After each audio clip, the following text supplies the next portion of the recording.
Oconee County Sheriff's Office received a call for a welfare check for Rebecca Coffin. The call was made by her mother, and she stated that she had not seen or heard from her daughter in approximately 2 days, and she had expected to see her for Sunday dinner on Easter. She was worried about her daughter and that she always comes to visit her on Sundays, whether it's to eat Sunday dinner with her or just visit with her, and she felt something was wrong. It was also relevant that Rebecca's mother had not heard from Rebecca's husband, Lee. They had been together for some 17 years or more and were almost never seen apart. It would have been expected that she could have reached one or the other of them.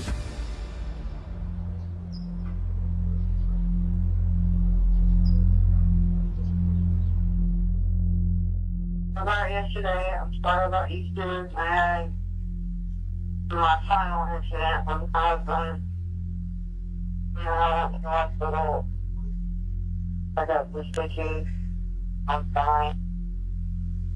I speak up to him before, but I'm really done now. I'm done bleeding. Yeah, I love you. And,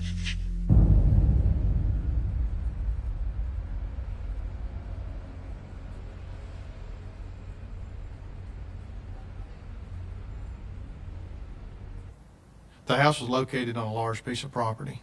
It was in a remote rural area. When the deputy arrived, we didn't have any evidence that would validate a search warrant. Basically, all you can do is knock and announce. And once he did, no one came to the door. There was no forced entry to the residence, so he did not see anything out of the ordinary or suspicious at that time.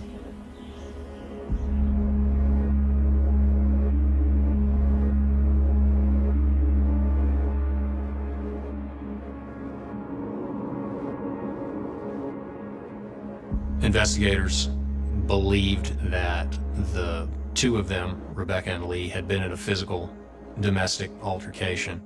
So clearly Lee was a person that law enforcement wanted to speak to immediately. The mother's not being contacted. We cannot find where the husband is. That point is when we decided to enter her into our database as a missing person.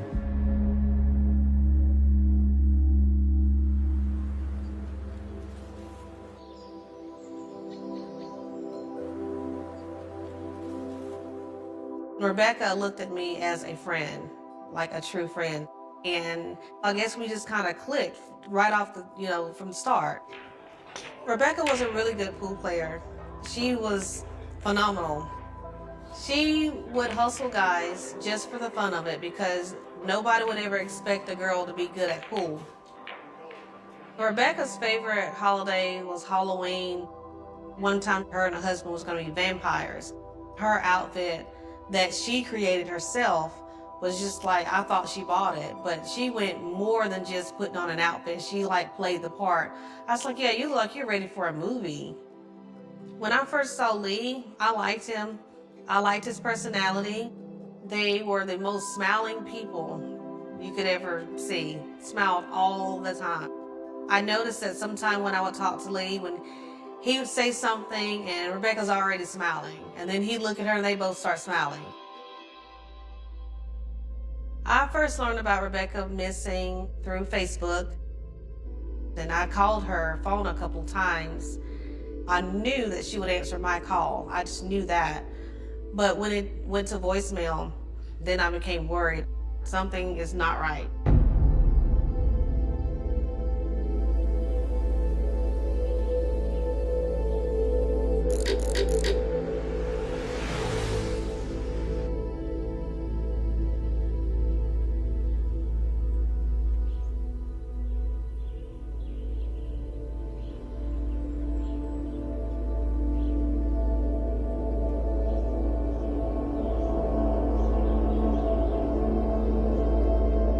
We were running down every lead and investigating every possibility, but ultimately coming up short. Law enforcement reached out to the media to put out her information as a missing person and try to broaden the scope of the search. The Oconee County Sheriff's Office says Rebecca was reported missing April 18th. It's a situation these friends of Rebecca Coffin never imagined they'd be in. She would have used Facebook, or she would have texted or called somebody, me, her mother, somebody. She would have vanished.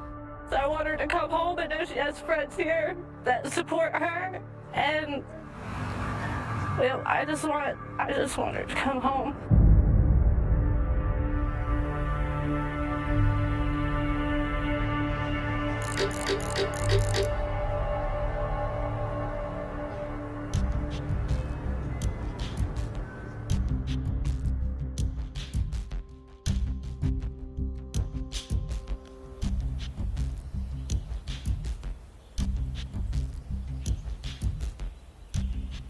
Lee's half-brother lived in an adjacent property, so you could say that they were next-door neighbors, but they were many acres apart at the same time.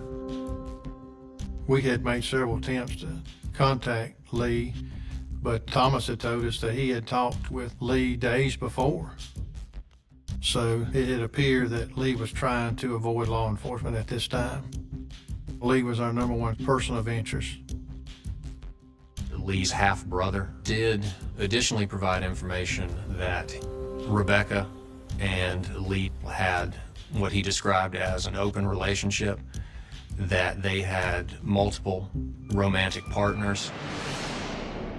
This information was new to law enforcement and obviously piqued their interest with regard to an expanded range of individuals they might talk to.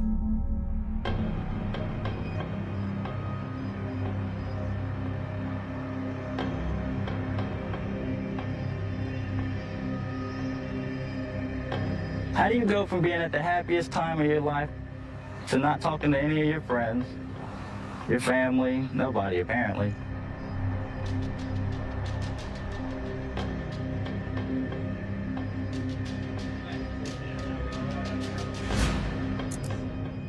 Mr. Sutherland, this one. Hey, how you doing? I'm Greg, Captain up here. You said Gregory? Greg. Hey, Greg. Oh, that's the voicemail on your telephone. Mr. Sotheby, is it S-O-S-B-Y? No, sir. S-O-S-E-B-E-E. Sounds good. And what do you know about... Now, what is this? Now, Oh, this talk is- to me, Tim. Oh, all I did, Greg, he's gonna I just came in and sat down. Okay, I'm Greg, and I forgot your name. David. Thad was very cautious. He had a dislike or maybe a distrust of police in general. I am a person that if they're upset, I can talk them down.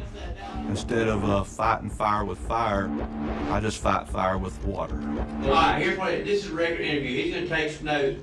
What we need to know is kind of like a timeline. We're trying to piece this thing together. We've seen the interview on, we'll Fox Carolina.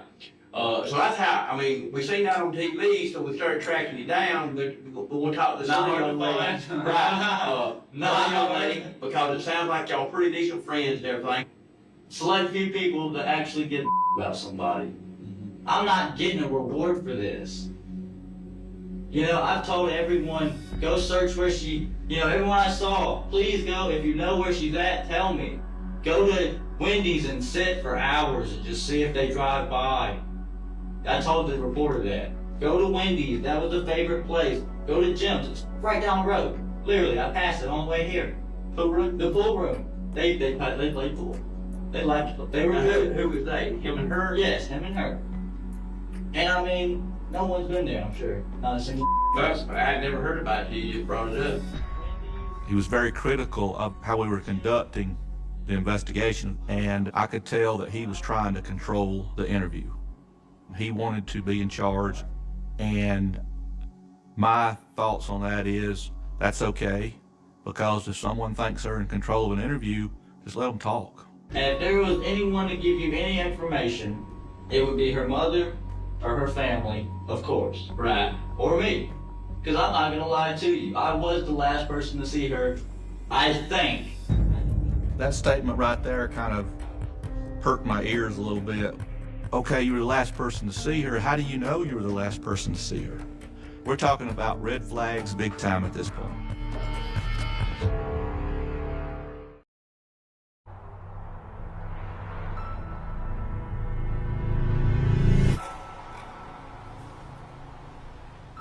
I don't know who the she went and saw. I don't know where she went. If I did, I'd be there by now.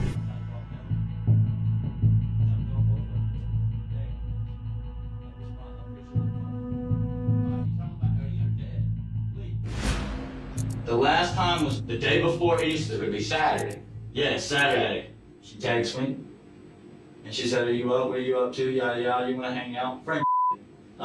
Sure. If you got time, come see me. And then the last time was 5 a.m. I saw her. Well, it was like 5:30. She got off work. Where'd she work? I'm sure you can find out. Elite Club. Okay, alright, so anyways. That's why it was 5:30 a.m. Right, okay. When did you talk with Lee last? Same time, that Easter, before Easter. That was it. Was it in a room or was it in a parking lot that you saw him? Do you remember anything like that when you spoke with him? Could have been parking lot, could have been a room. Because you gotta think I was with all my friends. We're drunk. We're not gonna remember. Okay, but I mean, were y'all partying? I was drinking. I was not driving. She was at your home, maybe? Possibly? I don't remember, buddy. I got real up. I can't even remember what I've ate today. I don't even know if I've ate today. Can't even remember. I've got 100 things in my brain. And I know she said she was going to her mom's, and I never saw her again. Well, the reason I asked you if you're sure you didn't have your days mixed up, I probably do. I'm not sure. Let me ask you this. I'm not sure on any of this. You saw somebody at 5:30, however, you was too drunk to know where you saw this person last. That just absolutely did not make any sense at all. Really made me think, okay, yeah, he's trying to avoid the tough questions. You're a good cop, bad cop, and she's sitting at me with a phone book, and you're getting up on holidays. I get Thanksgiving and Christmas and every other holiday. Have I quit drinking recently? Yes. He talked and he talked and he talked and he talked. You think somebody this size gonna fight a man? Maybe they're together, maybe they're not together. I don't know. They could have went on vacation and just never told nobody some crazy like that. I believe he was trying to wear us down.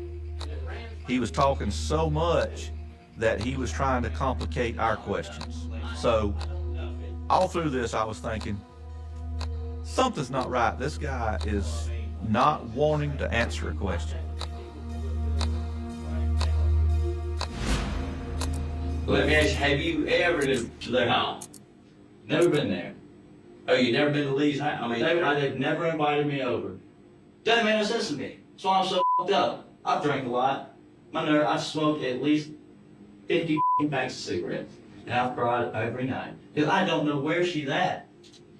Why would you tell me the last thing she said to me on that Easter day, evening, whatever, I'm going to my mom's and I'll be back.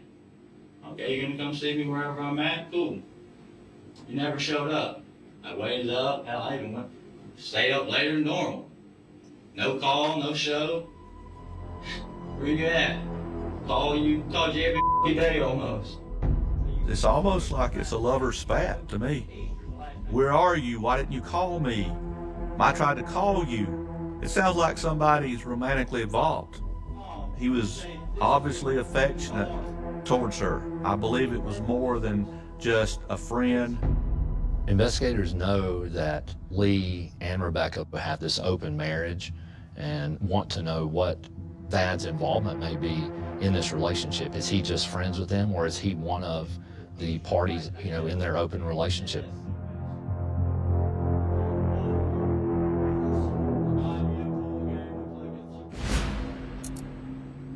Now, how long have you been friends with him and her? Probably a year and a half. Never saw any sign of anything wrong. Nothing. Right.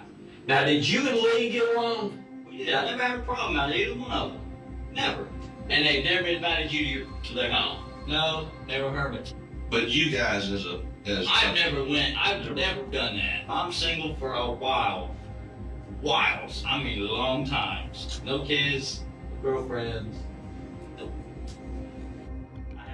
We're figuring out this relationship between them, even though no one asked specifically.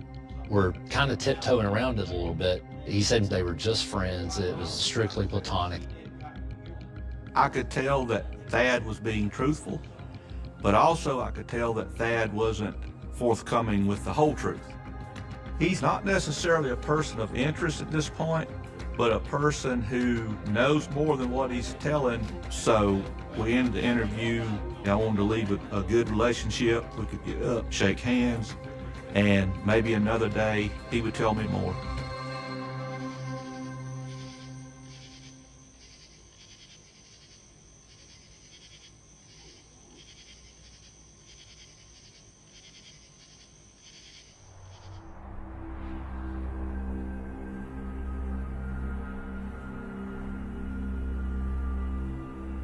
Initially, the sheriff's office was unable to find any information because, as it turns out, Rebecca went to the hospital under an assumed name. She left the hospital with 6 stitches over her eye. Once investigators had evidence of a crime, it allowed them to get a judge to sign a search warrant to search the home.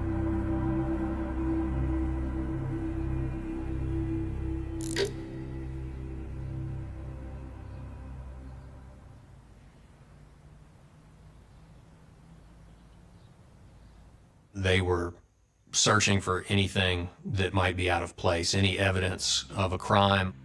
The lead investigator made a comment that law enforcement was unable to find anything out of place because nothing in that house had a place.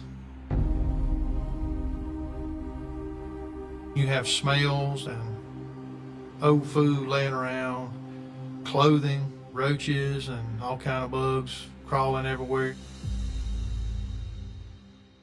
The crime scene tech did find some minute blood particles in the living room area. The little bits of blood that was found could have been a cut on somebody's finger.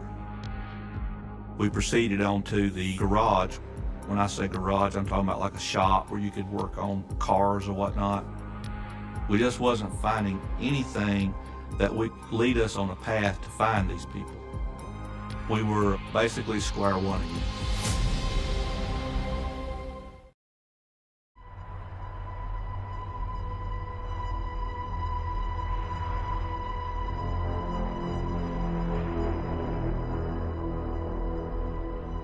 Law enforcement was absolutely relentless in running down every lead and investigating every possibility. But the fact of the matter was, as time went on, as days turned into weeks without finding Rebecca, the chances of ever finding her diminished.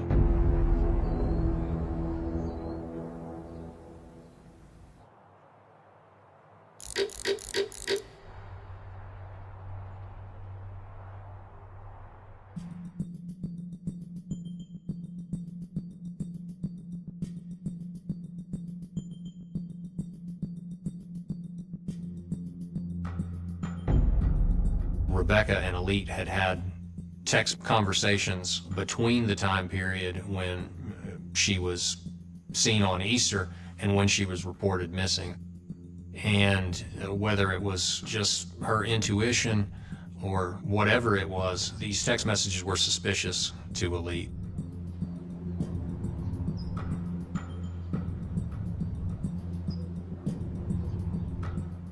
Let me see right here.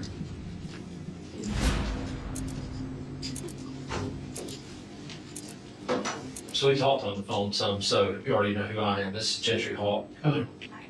The goal, I think, is for us, obviously, is to figure out where Rebecca's at and figure out where Lee's at too, because we don't know where either one of them are. Do you have the text conversation between you and Rebecca, you sent me a piece out of that, that screenshot. Do you have that whole conversation in there? So she said that she got hit by him. She said, I'm gonna be fine going to my mom.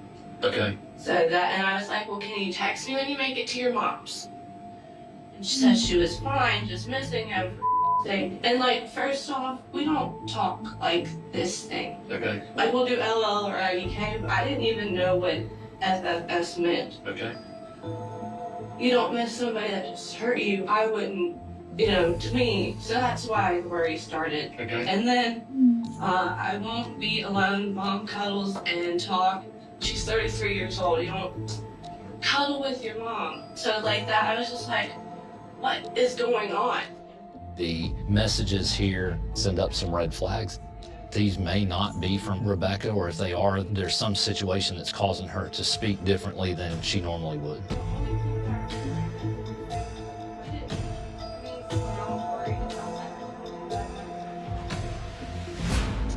So I've been able to piece together a little bit, but what did she tell? What caused the argument? The argument of her head, Yes. right? That was a very short conversation. From what she told me, she came home from work and he was being mean to her. She said something about how she wanted to wake up early for Easter dinner or something. He wasn't ready to go to bed, so he got angry at her. And she said, if you don't start treating me nice, I'm gonna want a divorce. And she said that's when he hit her, and he had been drinking. Did you have a copy of her stuff from the hospital? Dad did. Dad did? He gave it to me. Where did he say he got that from? Her. So he saw her after she was in the hospital. Right, yeah. He said that he was the first person to see her after the hospital. When Thad came for his interview, he did not give any information saying that he had saw Rebecca after her injuries and visit to the hospital on Easter. The last time was 5 a.m. She said she was going to her mom's, and I never saw her again. We now have inconsistencies in Thad's story. There are things that he chose not to tell investigators during his interview, which certainly raises red flags regarding Thad.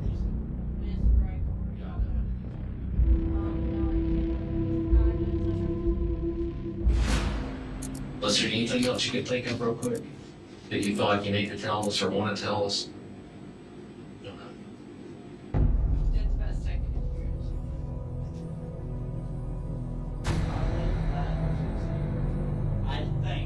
I don't know who she might have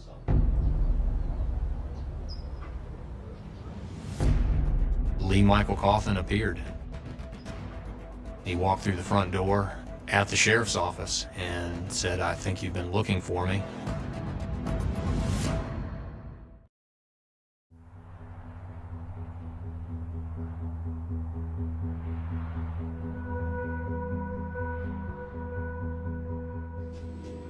You'll have your seat right here on this side. We'll be with you in just a few minutes. Let's get some paperwork together, okay?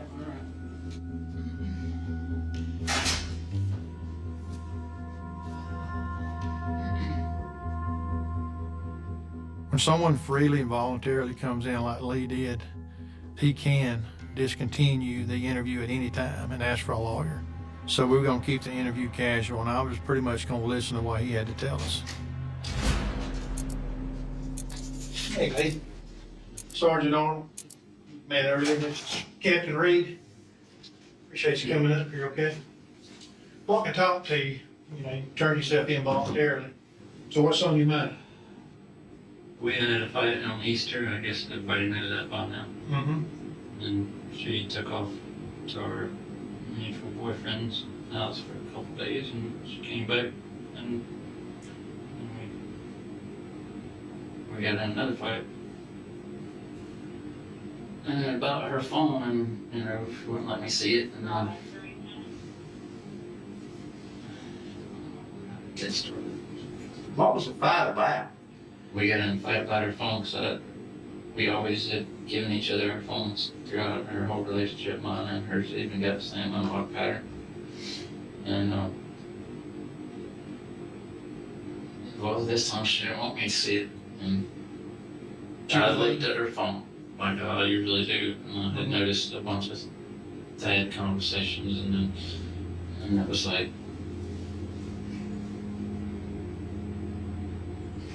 I saw that some things like they had been cuddling and watching a movie together, and then she had made up his bed and they cooked together and stuff like that.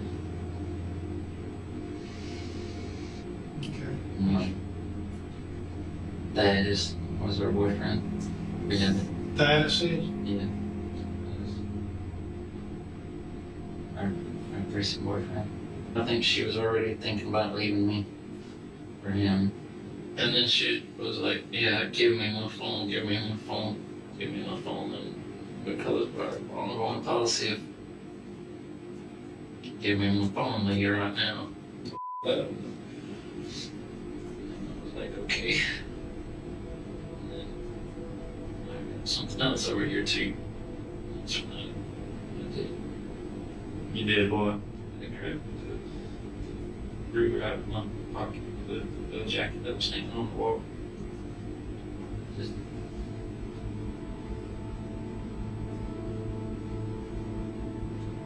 no, I ended up shooting her. I shot her with my little brother's gun. Is she okay? Yeah. Your wife? I was shocked. I had no idea that he was just going to bluntly come out and say that he had shot Rebecca. Once Lee confessed, I still wanted him to keep on telling me how it happened, when it happened, what did he do with evidence, because we had to collect everything possible to corroborate what he was saying. It's my little brother's gun, and it's in the dashboard of the car. Got the dash of the gun? Yes, What kind of gun is it? It is a Ruger P95 registered to my little brother. And it's in your dash?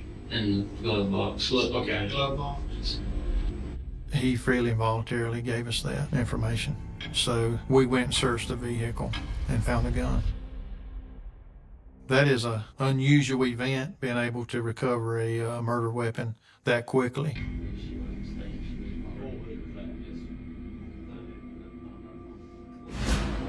Let me ask you something. Where did you shoot her at? Where was you at when you shot her? In the living room, like, first come in. Where did you shoot her at? Her body? Since it was a heat of the moment thing, I wasn't thinking or even intending. And then once I did it, and I guess it was in this area, I don't know exactly. And then because of my beliefs, I didn't want her to suffer. So I did a few more. How many times do you think you shot her altogether? I imagine about 6, 7 at most. He showed no emotions whatsoever. It's just like a casual interview. It takes an evil person to do that. And the man sitting across from me, he's definitely an evil man.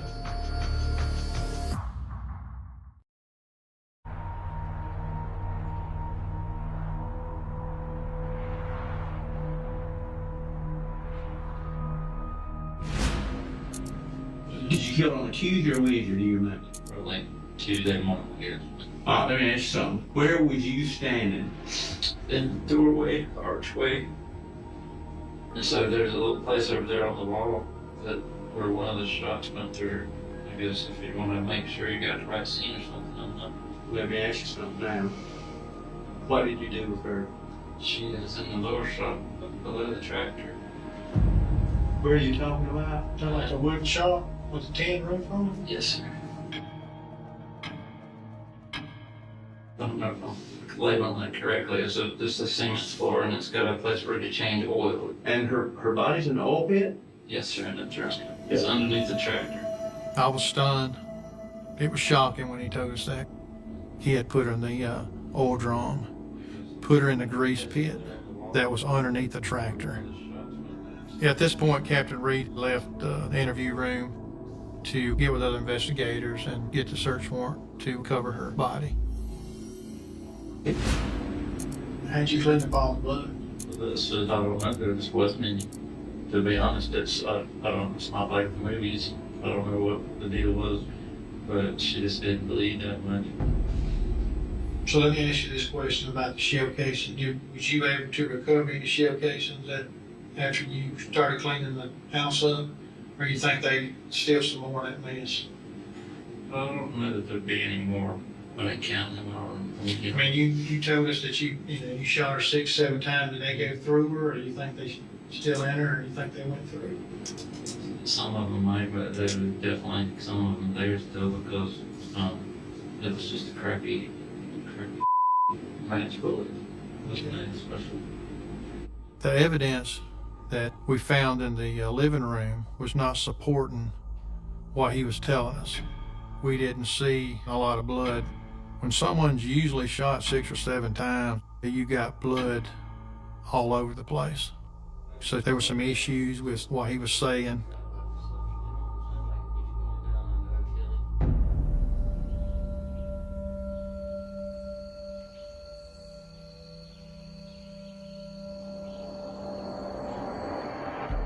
The grease pit was what you would expect if you were to have a place to change oil in a car or a tractor. In fact, there was a tractor parked over the grease pit. She was there in a 55-gallon drum full of oil, where she had been for weeks. He done a good job concealing her. The top was on, plus the oil inside the barrel helped conceal the odor. That's the most disturbing part of it, is the way he left her, and the way he disposed of her body.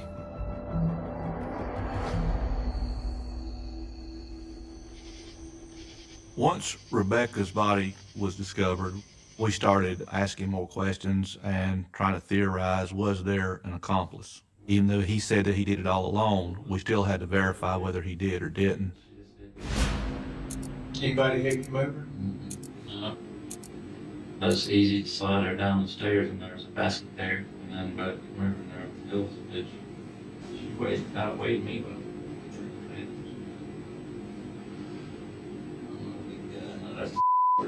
got lazy and soft, so I mean it's like it's the worst thing I've ever done. How'd you move her up the hill? With Mylar plastic. So you moved her with plastic. Where's that plastic at? It would still be in the barrel and around, but some of it had been burning bodies. Okay. Did anybody else know about this? He said he was the only one involved in it, but it just did throw a red flag of him being able to drag her up that hill, in partial wooded gravel parking lot. Had any time has Thad ever been on the property? Any time? He came looking for her because he hadn't heard anything. And that was like the day before you guys ever showed up. Let me ask you, have you ever been to their home? Never been there. Law enforcement still had a question about Thaddeus Sosby. There were inconsistencies in his statement. They still had suspicions that perhaps Lee Michael Coffin had an accomplice. I was the last person to see her.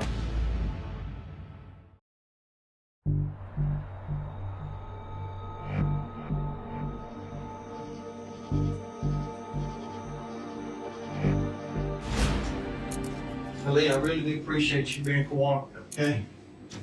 I really do. It's really gonna help in our investigation. But I have no choice but to arrest you. Yes, sir. Okay? You are under arrest for murder and possession of a weapon during violent crime and domestic violence, okay? And I'm gonna have to handcuff you and take you down to the detention center. You got nothing on your record already? You understand what you mean?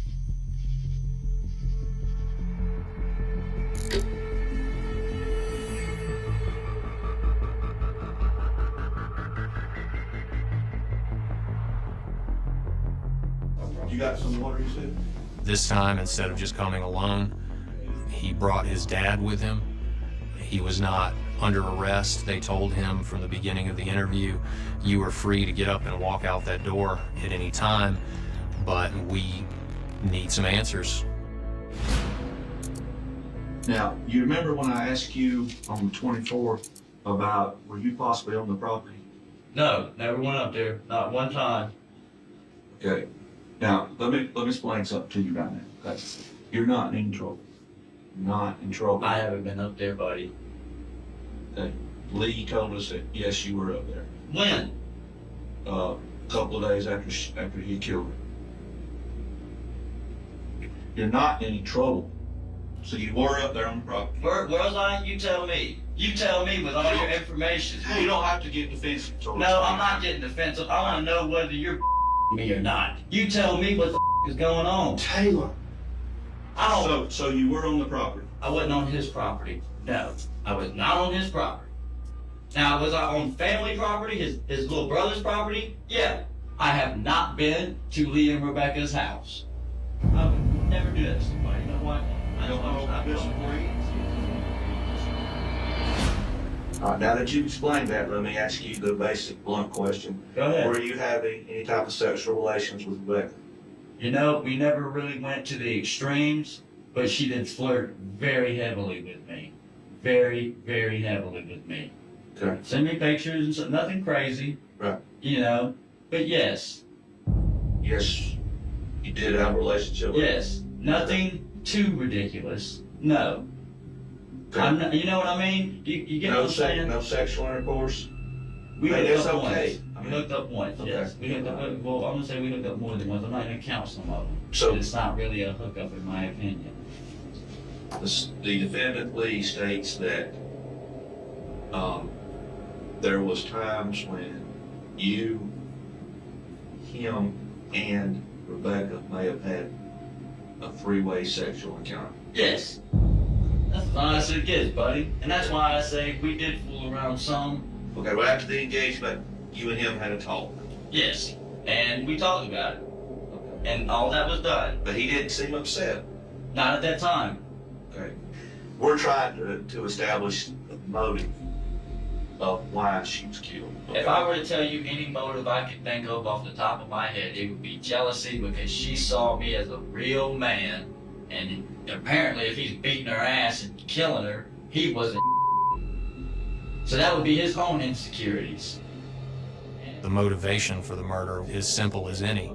As Rebecca grew closer to Thad and further away from Lee, Lee became jealous and ultimately lashed out. While it was apparent that Thad was not forthcoming from the beginning, it's hard to speculate whether it was being protective of his privacy or Rebecca's with respect to their unconventional relationship in a very rural town.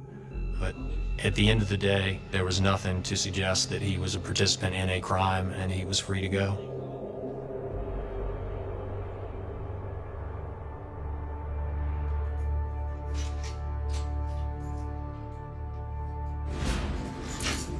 Okay. Everything good to go? Feel better? The point of this second interview is to try to corroborate physical evidence versus a confession. And we had some questions. Did he text from Rebecca's phone pretending to be her? Did you text from her phone any after she was deceased? Yes. Said that she had gone to her mom's for cuddles. Sent that to a lead, I think. You was pretending to be her. Yes. When you cleaned up the residence, you mentioned that. Okay, I'm talking about like when you cleaned up the bloody material, the showcases. Just guessing. How much time do you think you got in cleanup? I mean, So didn't yes. feel a lot of cleaning up for me. Couple hours maybe. Couple hours. Just What did you do with the material? well, I mean, like the bloody material, the shellcases so and they stuff look like that. very little, and it would have been in just various trash bags around. I know they're not all gone, but like there might be if you need like one showcasing or something. I imagine there's at least one in the bags up there to the right of the shop. What about any bloody material? There might be a pillow or something up there that's in that same area. But Pillow in a bag? There really was no particular explanation for why there wasn't more blood found at the scene, but at the end of the day, there was a wealth of evidence, and Lee's statements tied all of that evidence together. In this situation, we had a horrific crime. Lee Michael was cold and callous, not only in what he did, but how he described it and his reaction to it.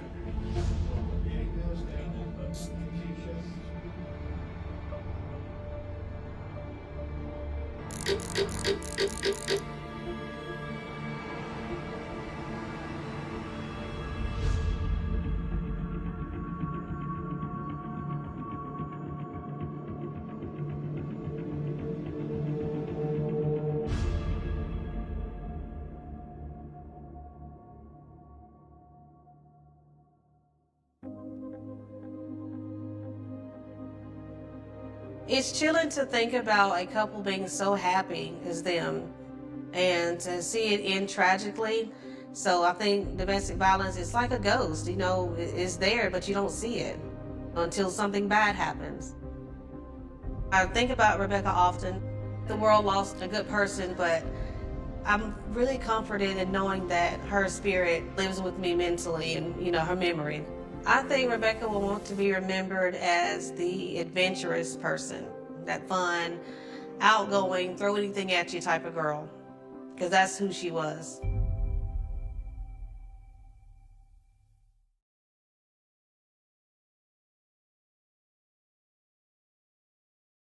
There are crimes that shock a city for a day, crimes that dominate the newspapers for a week, and crimes that disappear beneath the noise of everything that comes after. And then there are crimes that refuse to disappear. They wait. They sit inside police evidence rooms. They remain in old photographs, brittle reports, forgotten witness statements, and boxes that nobody wants to open unless they absolutely have to. On a September morning in 1976, near a cemetery in Woodlawn, Maryland, a young woman was found dead beside Dogwood Road. She had no identification. No family came forward. No missing person report immediately connected her to the body. To investigators, she became a name that was not a name at all. Jane Doe. Woodlawn Jane Doe. And for 45 years, that was all the world knew her to be. The body had been discovered on September 12, 1976, in the 5600 block of Dogwood Road, near Lorraine Park Cemetery in Baltimore County. The woman had been beaten, sexually assaulted, and strangled. Investigators believe she had been killed somewhere else and transported to the location where she was found. The crime scene was not simply a place where a body had been abandoned. It was a message written in silence. Whoever left her there had counted on the fact that nobody would know who she was.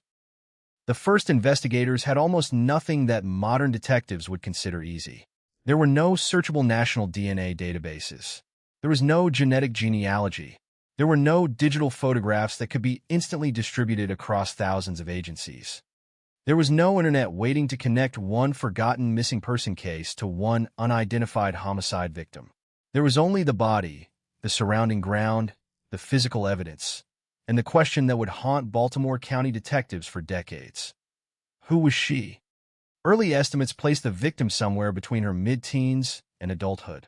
Investigators examined her clothing, her teeth, her physical characteristics, and every object that might have traveled with her. Her dental condition suggested that she had received significant dental treatment. Several molars had been removed, and other teeth contained fillings. One tooth was crooked. On her arm was a poorly executed tattoo consisting of letters that investigators struggled to interpret. They considered possibilities including JP, SS, JB, or something similar. It was the kind of clue that seemed potentially explosive and yet could mean absolutely nothing. A tattoo can identify a person. It can also become a dead end when the letters are incomplete, distorted, or meaningless without the person who chose them. There were other details. A white sheet partially covered the body. Her hands had been bound. A rag had reportedly been forced into her mouth, and bandanas had been placed over her face, one reportedly altered with openings for the eyes. A set of keys, a shoe, and a necklace were among the evidence associated with the investigation. And somewhere in the background of that September morning was a vehicle that would become one of the case's most intriguing details: a white van. One witness recalled seeing what investigators believed may have been a Ford Econoline van in the area between roughly 9:20 and 10:20 that morning, shortly before the body was discovered. Was it connected? Nobody could prove it. It became another fragment of a puzzle whose pieces refused to fit. The landscape itself offered no confession. Woodlawn was not a place suspended outside the ordinary world. Cars moved. People went to work. Families lived nearby. The cemetery stood as it had before, indifferent to the violence that had occurred close to it. And somewhere in that landscape, a person knew something. Someone had seen something. Someone might have noticed a vehicle, a face, a strange movement, a girl who suddenly disappeared. But at the time, those fragments did not come together. The victim remained unidentified, and without a name, investigators faced a brutal limitation. They could investigate how she died. They could reconstruct where she was found. They could analyze the evidence, but they could not fully reconstruct the life that had led her there. They did not know her friends. They did not know her family. They did not know where she had been living. They did not know who would have been searching for her. The case was missing its most human piece: her identity. Years passed. The world changed around the case. Detectives retired. Technology evolved. Evidence that once seemed useless became potentially valuable. The old file did not vanish, but the trail grew colder. In 2006, investigators revisited biological evidence from the case, and testing detected bodily material on an item of clothing. It was a breakthrough only in the most frustrating sense of the word. Something biological was there, something potentially capable of speaking. But it did not immediately provide a name. It was another locked door with no key. The case remained open, and the unidentified victim remained a ghost with a physical body. Then came pollen. It sounds almost absurdly insignificant until you understand what investigators were trying to do. The smallest particles can travel with a person. They can cling to fabric. They can reveal something about the environment from which an object came. In the mid-2010s, pollen analysis became another avenue of investigation. A scientist associated with U.S. Customs and Border Protection suggested that some of the pollen recovered from evidence might be consistent with vegetation in the Boston area. Other investigative work linked pollen and physical evidence to areas including upstate New York and the Northeast. Farm seed bags and keys associated with the investigation were also reported to have been manufactured in upstate New York. Suddenly, investigators were looking far beyond Maryland. Maybe the woman had come from Boston. Maybe New York. Maybe the evidence had traveled. Maybe it had nothing to do with where she lived at all. But the Northeast became another thread in the investigation. That is the cruelty of a cold case. A clue can be both valuable and useless at the same time. It can tell investigators where to look without telling them whom they are looking for. It can narrow a map without narrowing a name. The Woodlawn Jane Doe investigation accumulated precisely these kinds of fragments: a tattoo, dental work, clothing, pollen, keys, a possible van, biological evidence, a cemetery, Dogwood Road. Each clue seemed to point somewhere, but no single clue could close the distance between a dead stranger and the person she had been while alive. And somewhere else, approximately 50 miles away, another story was quietly continuing. A teenage girl from Alexandria, Virginia, had disappeared. Her name was Margaret Fedorov. She was 16. Her family had reported her missing after she disappeared in 1975. For years, her family lived with uncertainty. Was she alive? Had she left? Would she return? A person who disappears without a body leaves a family trapped between grief and hope. There is no funeral, no final photograph in a cemetery, no definitive answer. Every unexpected knock at the door can become a possibility. Every unfamiliar face can carry a resemblance. Every telephone call can produce the fear that this time, perhaps, there is news. Margaret had been regarded as a habitual runaway, according to reporting about the case. That detail would matter decades later because the label runaway can change the urgency surrounding a disappearance. A missing teenager can become a file that waits. A file that waits can become a file that gathers dust. And while Margaret's family continued living with her absence, the unidentified young woman in Woodlawn remained in a separate investigative universe. Two mysteries existed at the same time. One had a missing girl, but no body. The other had a murdered girl, but no name. Neither side knew that the two mysteries were the same story. For decades, there was no bridge between them. The bridge would eventually be built from DNA. But not the kind of DNA testing that detectives had relied on in the early years. Not simply a comparison against a known suspect. Not a match against a conventional database that already contained the victim's identity. The technology that finally changed Woodlawn Jane Doe's fate belonged to a newer and more controversial investigative field: forensic genetic genealogy. Instead of asking only whether a DNA profile matched someone already known to authorities, investigators could search for genetic relatives in genealogy databases and work backward through family trees. The question was no longer simply, whose DNA is this? It became, who might be genetically related to the person whose DNA we have? That difference could transform an impossible search into a family puzzle. In 2020, the National Center for Missing and Exploited Children helped facilitate further work with Baltimore County Police and Bode Technology. Evidence was revisited. Multiple technologies were explored. The challenge was not merely obtaining DNA. Investigators needed a sufficiently useful genetic profile that could support genealogical searching.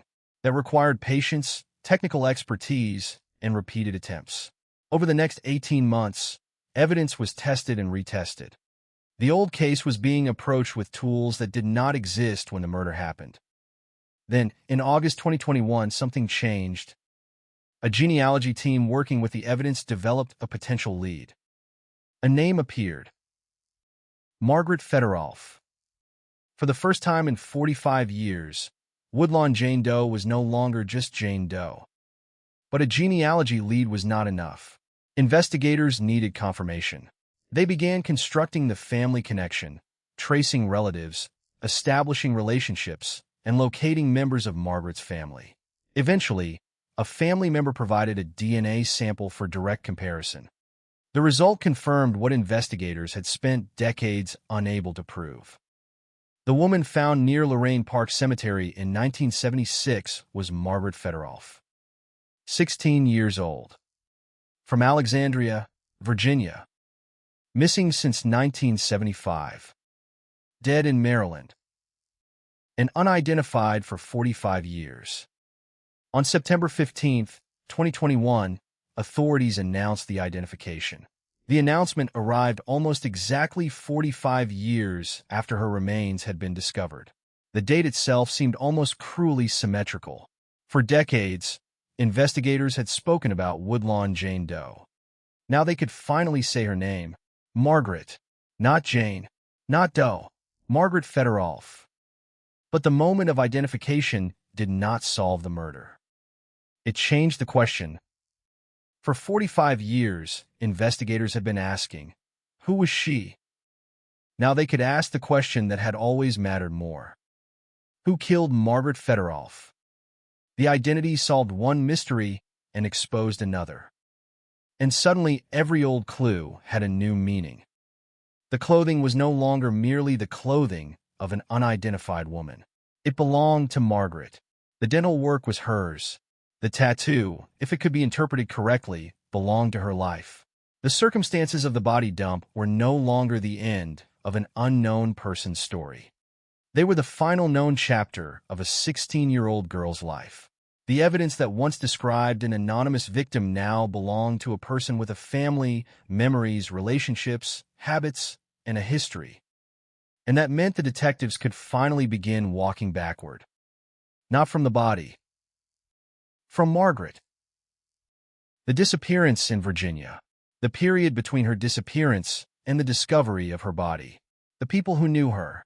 The people who might have encountered her. The routes between Virginia and Maryland. The possibility that she had been transported. The unknown person or people who had control of her before she was found. Every question that had once floated in darkness now had a human name attached to it. Yet the killer remained free. 45 years had passed. The person responsible could have moved anywhere. They could have changed their name, their appearance, their job, their city. They could have died. They could have confessed to someone who never understood the significance. They could have carried the secret for decades without ever speaking about it. Or they could still be alive. That possibility is what makes the case so unsettling. Because identifying Margaret did not close the door. It opened it. And behind it was a crime that had been waiting since 1976. A crime with a victim who finally had her name back. A crime with a family that finally knew what had happened. And a killer who, even after all those years, had not yet been named. The story of Woodlawn Jane Doe had begun with a body beside a road. It would take 45 years to turn that body back into a person. But the person had never really disappeared. Margaret had been there all along. In the old missing person reports, in the memories of relatives, in the unanswered questions, in the evidence box, in the genetic code preserved from the dead. Time had buried the name, but it had not erased it. And that is where the case becomes more than a cold case. It becomes a warning about what happens when a person disappears and the world moves on. For decades, the world knew the location where Margaret died before it knew the name of the girl who died there. Now it knows both. The road still exists. The cemetery still exists. The unanswered question still exists. And somewhere between those facts lies the final mystery of Margaret Fedorov. Who brought her to Woodlawn? Who knew she was there? Who believed that after the body was abandoned, the truth would disappear with it? Because on that September morning, someone knew Margaret's final hours. Someone knew what happened before the body reached Dogwood Road. Someone may have seen the vehicle. Someone may have handled the evidence. Someone may have recognized the girl. And for 45 years, that person, or those people, had the advantage of silence. Now the silence has a name. Margaret Fedorov. And sometimes, after decades of darkness, giving a victim her name is not the end of the story. It is the moment the real investigation finally begins. The name Margaret Fedorov had been missing from the investigation for almost half a century, but the moment detectives finally recovered it, the old case seemed to breathe again. A photograph could now be placed beside the unidentified remains. A school could be named. A hometown could be identified. A family could be contacted. The blank space where a victim's identity had once been was suddenly filled by a 16-year-old girl from Alexandria, Virginia. But a name does something else in a homicide investigation. It creates a direction. It gives detectives somewhere to walk backward from. And when Baltimore County investigators learned that Woodlawn Jane Doe was Margaret, they immediately faced the most difficult question of all. What happened between the time Margaret disappeared and the moment her body was left beside a cemetery road in Maryland? Police knew Margaret had been missing since 1975, roughly a year before her body was discovered. They knew she had been attending Hayfield Secondary School in Alexandria. They knew she had family. They knew there had been a life before Woodlawn. But they did not know the crucial details of that final journey. They did not know exactly where she had been during the missing year. They did not know who had been with her. They did not know who had last seen her alive. And they did not know who had driven her into Baltimore County. For detectives, that missing year was not simply a blank period. It was the center of the case. Somewhere inside that gap was the transition from Margaret, the living teenager, to Woodlawn Jane Doe, the unidentified victim. Somewhere in that gap, a person encountered her. Perhaps someone spoke with her. Perhaps someone gave her a ride. Perhaps someone knew where she was staying. Perhaps someone saw her shortly before she disappeared forever. The problem was that 45 years had passed before investigators could even ask those questions with the correct name attached to them. By then, memories had faded. People had moved. Relationships had ended. Addresses had changed. Some potential witnesses were elderly.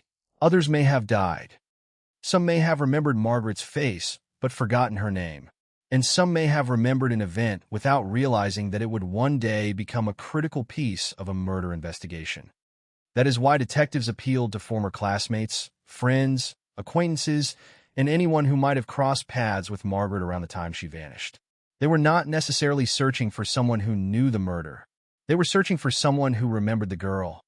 A photograph, a yearbook image, a face from a classroom, a name spoken decades ago, anything that could illuminate the days before the disappearance. The distinction mattered because Margaret had not simply become a missing person and then been found dead. According to investigators and family accounts reported at the time, she had been considered a habitual runaway.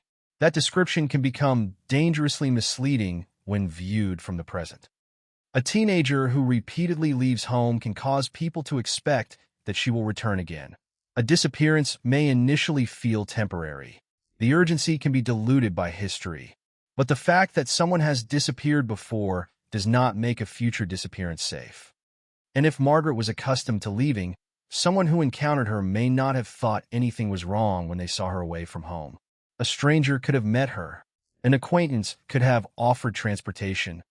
A person could have encountered her somewhere between Virginia and Maryland and never realized that the teenager standing in front of them would soon become the center of a homicide investigation. Those are the kinds of possibilities detectives were forced to confront once her identity became known. The old assumption that she had simply run away could no longer explain the silence. Her body had already provided the answer to one question. Margaret had not simply vanished. She had been murdered. And then there was the geography. Alexandria, Virginia, sits southwest of Baltimore.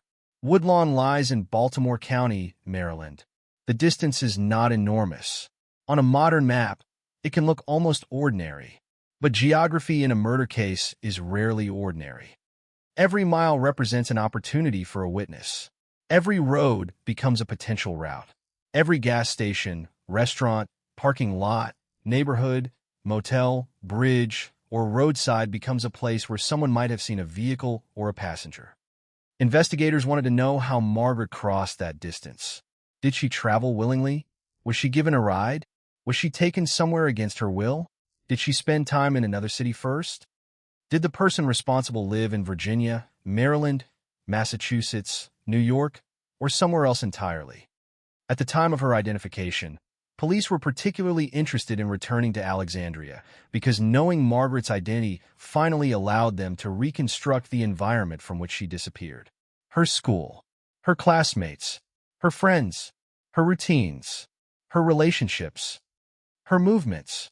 The details that had been impossible to connect to an unidentified corpse could now be connected to one specific teenager. But the physical evidence from Woodlawn had been whispering for years. One of the strangest clues involved a bag connected to grass seed. Investigators found material associated with a Farm Bureau Association grass seed bag, with markings pointing toward Lexington, Massachusetts. Another clue came from a key found with the victim. The key had been manufactured in Fitchburg, Massachusetts, and carried a stamped identifier. Investigators also determined that the type of grass seed bag had connections to production in Buffalo, New York, while sales had reportedly been concentrated in several Massachusetts communities. Suddenly, the dead girl beside a Maryland cemetery had objects pointing north.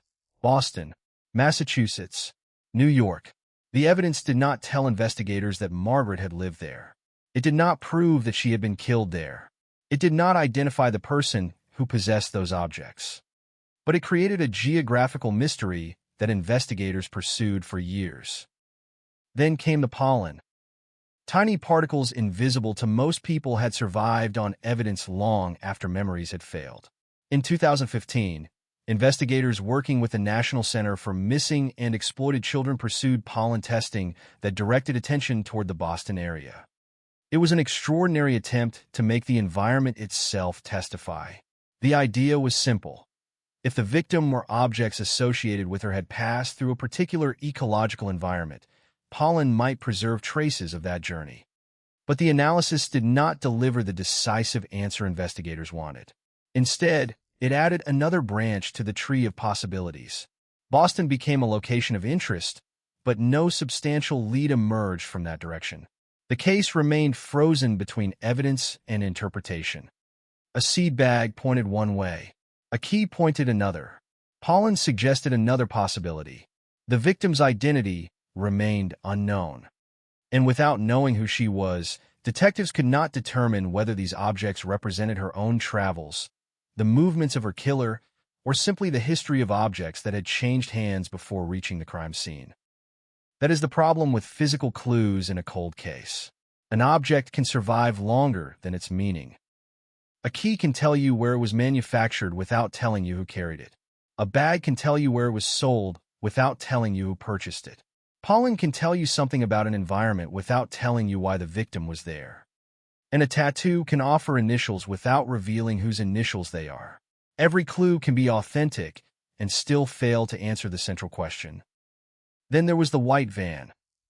A witness recalled seeing a white van in the area around the time investigators believed Margaret's body was dumped.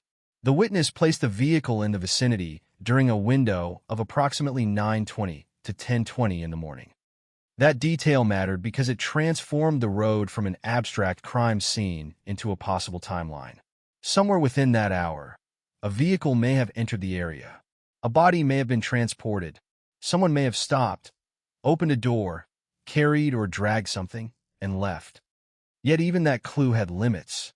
A white van in 1976 was not unusual enough to identify its owner by itself. There could have been countless similar vehicles. The witness could not necessarily see who was inside. The vehicle could have been completely unrelated. Or it could have been the last transportation Margaret ever experienced. The body itself revealed a horrifying sequence. Margaret had been bound, beaten, sexually assaulted, and strangled. Investigators also reported chlorpromazine in her system, raising the possibility that she had been sedated. A piece of material from the grass seed bag was found in her throat, and ligature strangulation was identified as a cause of death. Her hands had been bound behind her back. Her face had been covered with bandanas, including one that had been cut so that openings corresponded with facial features. These were not random details. They represented actions. Someone had obtained materials. Someone had restrained her. Someone had assaulted her. Someone had killed her. Someone had transported her. Someone had left her in Woodlawn. The crime scene was therefore not necessarily the location of the murder. Investigators believe she may have been killed somewhere else and transported to the cemetery area. That possibility changes everything. If Margaret was murdered elsewhere, then the cemetery was only the final location in a much longer chain. The person responsible may have chosen the area because it was familiar. They may have known the roads. They may have known when traffic would be light. They may have believed that the body would remain undiscovered. Or the location could have been chosen simply because it was accessible. Whatever the reason, the killer left behind evidence and escaped without leaving a name. For decades, detectives had no way to connect the crime scene to Margaret's family. Now they did. And the moment that connection was made, another old piece of evidence became more important: the DNA. The identification was not produced by a single magical test. It came after investigators revisited old evidence and worked with newer technologies. The National Center for Missing and Exploited Children, Baltimore County Police, Bode Technology, and forensic genealogy specialists worked to extract usable genetic information from evidence that had been preserved for decades. The process took time. Multiple pieces of evidence were tested. Different DNA technologies were used. The objective was to create a sufficiently strong genetic profile that could be compared against genealogy databases capable of assisting law enforcement. According to testimony later provided to Maryland lawmakers, the work required troubleshooting over approximately 18 months before a usable profile could be developed for genealogical searching. And then in August 2021, the needle finally moved. A genealogy team identified a potential lead: Margaret Fedorov. Not a direct match. A family connection. That distinction is crucial. Investigators were not suddenly handed a document declaring that the unidentified victim was Margaret. Instead, genealogical searching produced relatives whose DNA appeared to connect to the unknown woman. From there, specialists built family trees using records and relationships. The branches narrowed. The possibilities became fewer. Eventually, investigators reached the Fedorov family. The information they found about Margaret fit the circumstances. She had disappeared. She had been 16. She had been living in Alexandria. There was no public information explaining what had happened to her after she vanished. The investigators now had a theory strong enough to test. But theories do not identify murder victims. DNA does. Family members provided samples for direct comparison. And the result was definitive. The unidentified woman was Margaret Fedorov. The girl who had disappeared in Virginia had been lying unidentified in Maryland for 45 years. The case had finally crossed the impossible distance between missing person and homicide victim. But another distance remained. The distance between victim and killer. Because when detectives announced Margaret's identification in September 2021, they did not announce an arrest. They did not announce a confession. They did not announce that the murderer had been located. They announced that the victim had a name and that the investigation would continue. Baltimore County Police made clear that knowing Margaret's identity brought detectives one step closer to identifying the person or people responsible for her death. The oldest unidentified murder victim in the county had finally been identified, but the homicide itself remained unsolved. That is where the story becomes painfully different from the ending people expect. The photograph of Margaret could finally be shown. Her family could finally say her name. The missing person file could finally be closed in one sense. But the murder file remained open.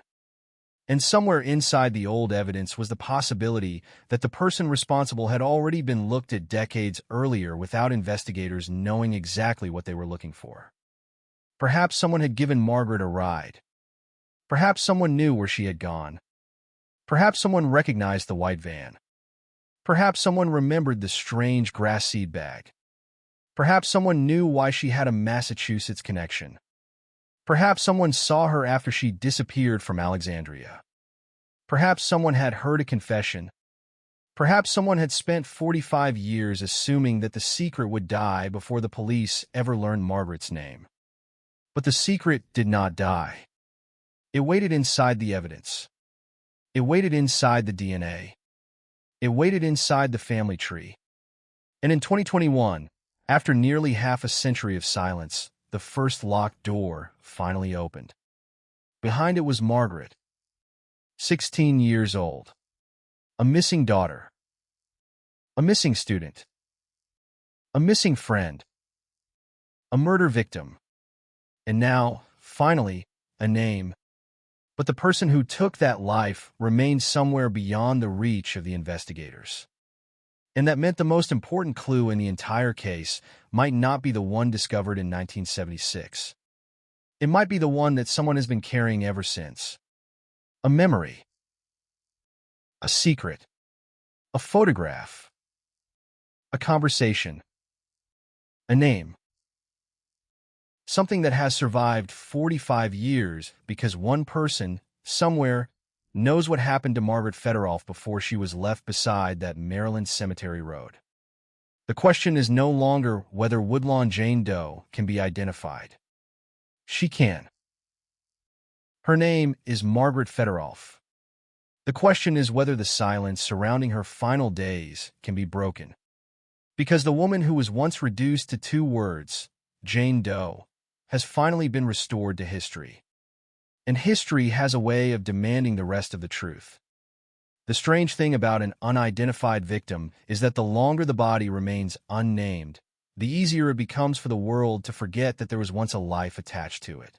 The photographs become evidence. The clothing becomes evidence. The dental records become evidence. Even the victim's face becomes an investigative image rather than the face of a daughter, a student, a friend.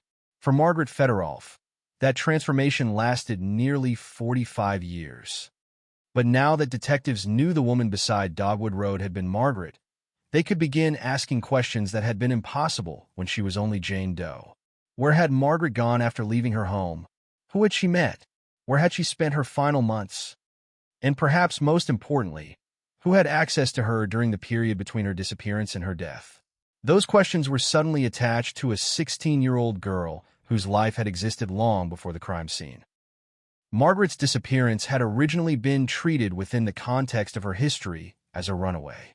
That detail became one of the most haunting aspects of the case after her identification. When a young person has disappeared before and later returned, another disappearance can initially appear less alarming. Family members may wait. Authorities may search, but expectations can be different. The possibility that the person will simply come home again can delay the realization that something irreversible has happened. In Margaret's case, the truth was far worse. She had not been hiding. She had not simply chosen another life. She had been murdered, and the world had spent decades trying to identify her without knowing that the missing teenager from Virginia and the unidentified victim in Maryland were the same person. WashingtonPost.com https://www.washingtonpost.com/DC-MD-VA/2021/09/155/Woodlawn-Jane-Doe-Margaret-Federoff/?UTM_source=sign Investigators therefore had to reconstruct a life that had been interrupted almost half a century earlier. They had to find people who remembered Margaret not as a cold case victim, but as a teenager. Someone who remembered her voice. Someone who knew where she went after school. Someone who remembered the people she spent time with. Someone who remembered whether she had talked about leaving home. Someone who noticed when she stopped appearing. These details might sound ordinary, but ordinary details become extraordinary when investigators are trying to reconstruct the final movements of someone who disappeared in the 1970s. There was another problem. The passage of time had transformed the witness pool. In 1976, people who had been young adults might have been in their 20s or 30s. By 2021, they could be approaching 70, 80, or older. Some would have moved across the country. Some would have changed their names through marriage or divorce. Some would have discarded old photographs and letters. Some would have forgotten details they once considered unimportant. Others would have died without ever knowing that the body discovered in Woodlawn belonged to Margaret. Every year that passed reduced the possibility of finding a living witness who remembered the right detail. And yet the investigation did not begin with nothing. It began with evidence that had survived. That evidence included DNA. The modern identification demonstrated something extraordinary about cold cases. Time can destroy memories, but it does not necessarily destroy biological evidence. Investigators working with Bode Technology and the National Center for Missing and Exploited Children were able to revisit material from the original investigation. Advances in DNA extraction and analysis provided opportunities that detectives in 1976 could not have imagined. Instead of depending entirely on fingerprints, eyewitness accounts, dental records, or conventional databases, investigators could now ask whether genetic information from the victim could be used to locate relatives. mgaleg.maryland.gov https://mgaleg.maryland.gov/cmte_testimony/20244/JPR/20992024_9231277.pdf?markutm_source=sign chatgpt.com. That process was slow. It was not a dramatic computer screen suddenly flashing a name. It was closer to archaeology. Technicians had to work with biological material that had been collected decades earlier. The material had existed through years of storage, changing technology, and repeated investigative efforts. Some of the first approaches were not sufficient. Additional methods had to be explored. Eventually, investigators developed a profile suitable for genealogical analysis. The resulting genetic information was compared against databases containing people who had voluntarily submitted their DNA for genealogical purposes.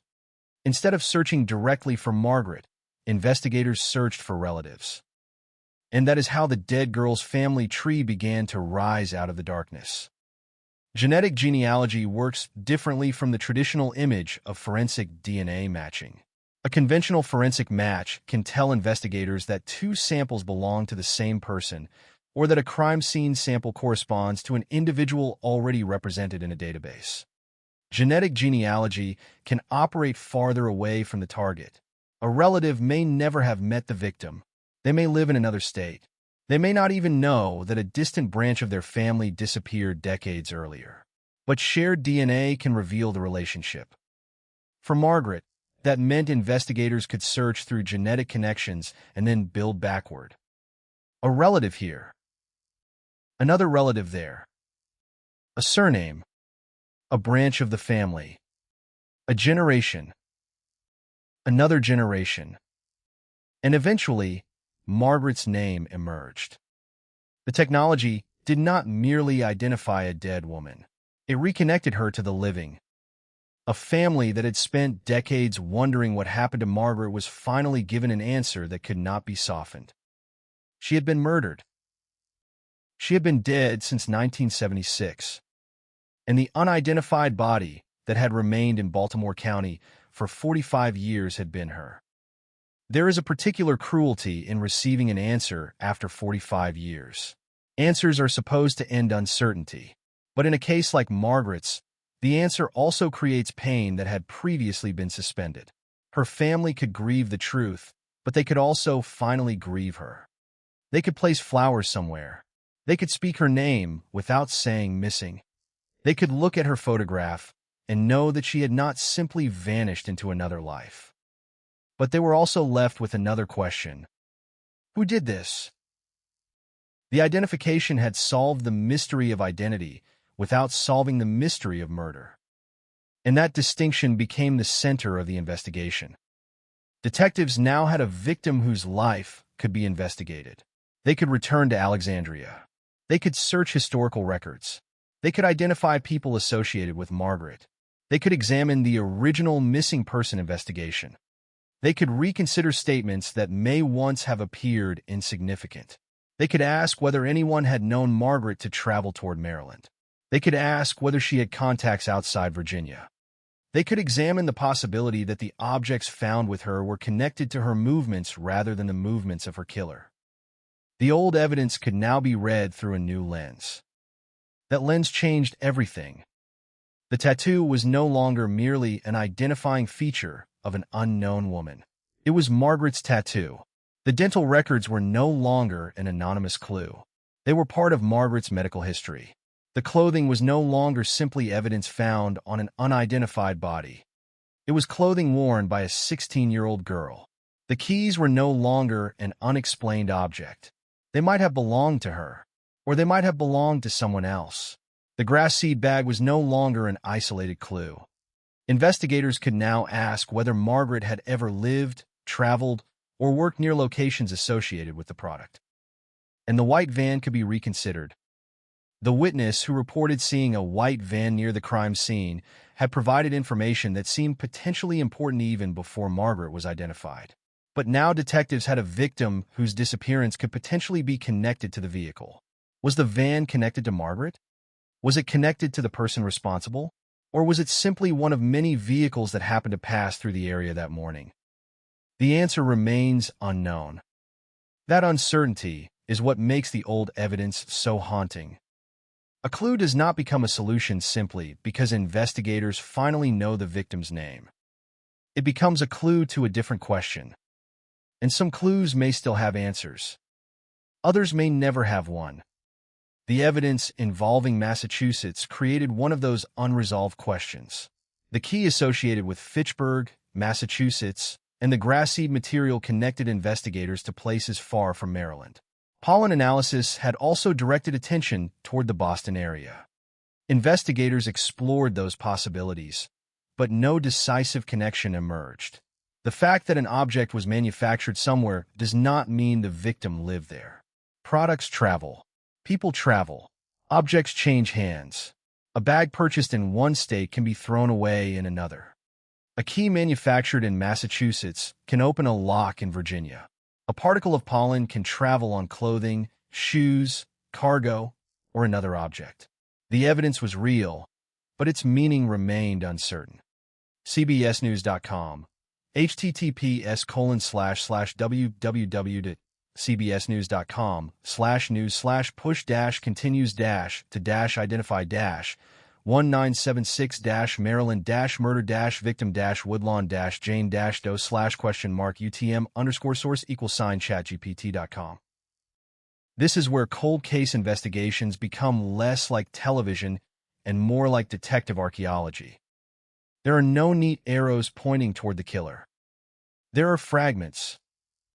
There are probabilities. There are dead ends. There are theories that survive for years before collapsing. And there are clues that suddenly become important decades after they were first collected. In Margaret's case, investigators had something even more powerful than a clue. They had time. Not the passage of time, but the historical record accumulated by it. A missing person report from the 1970s. School records. Family memories. Old photographs.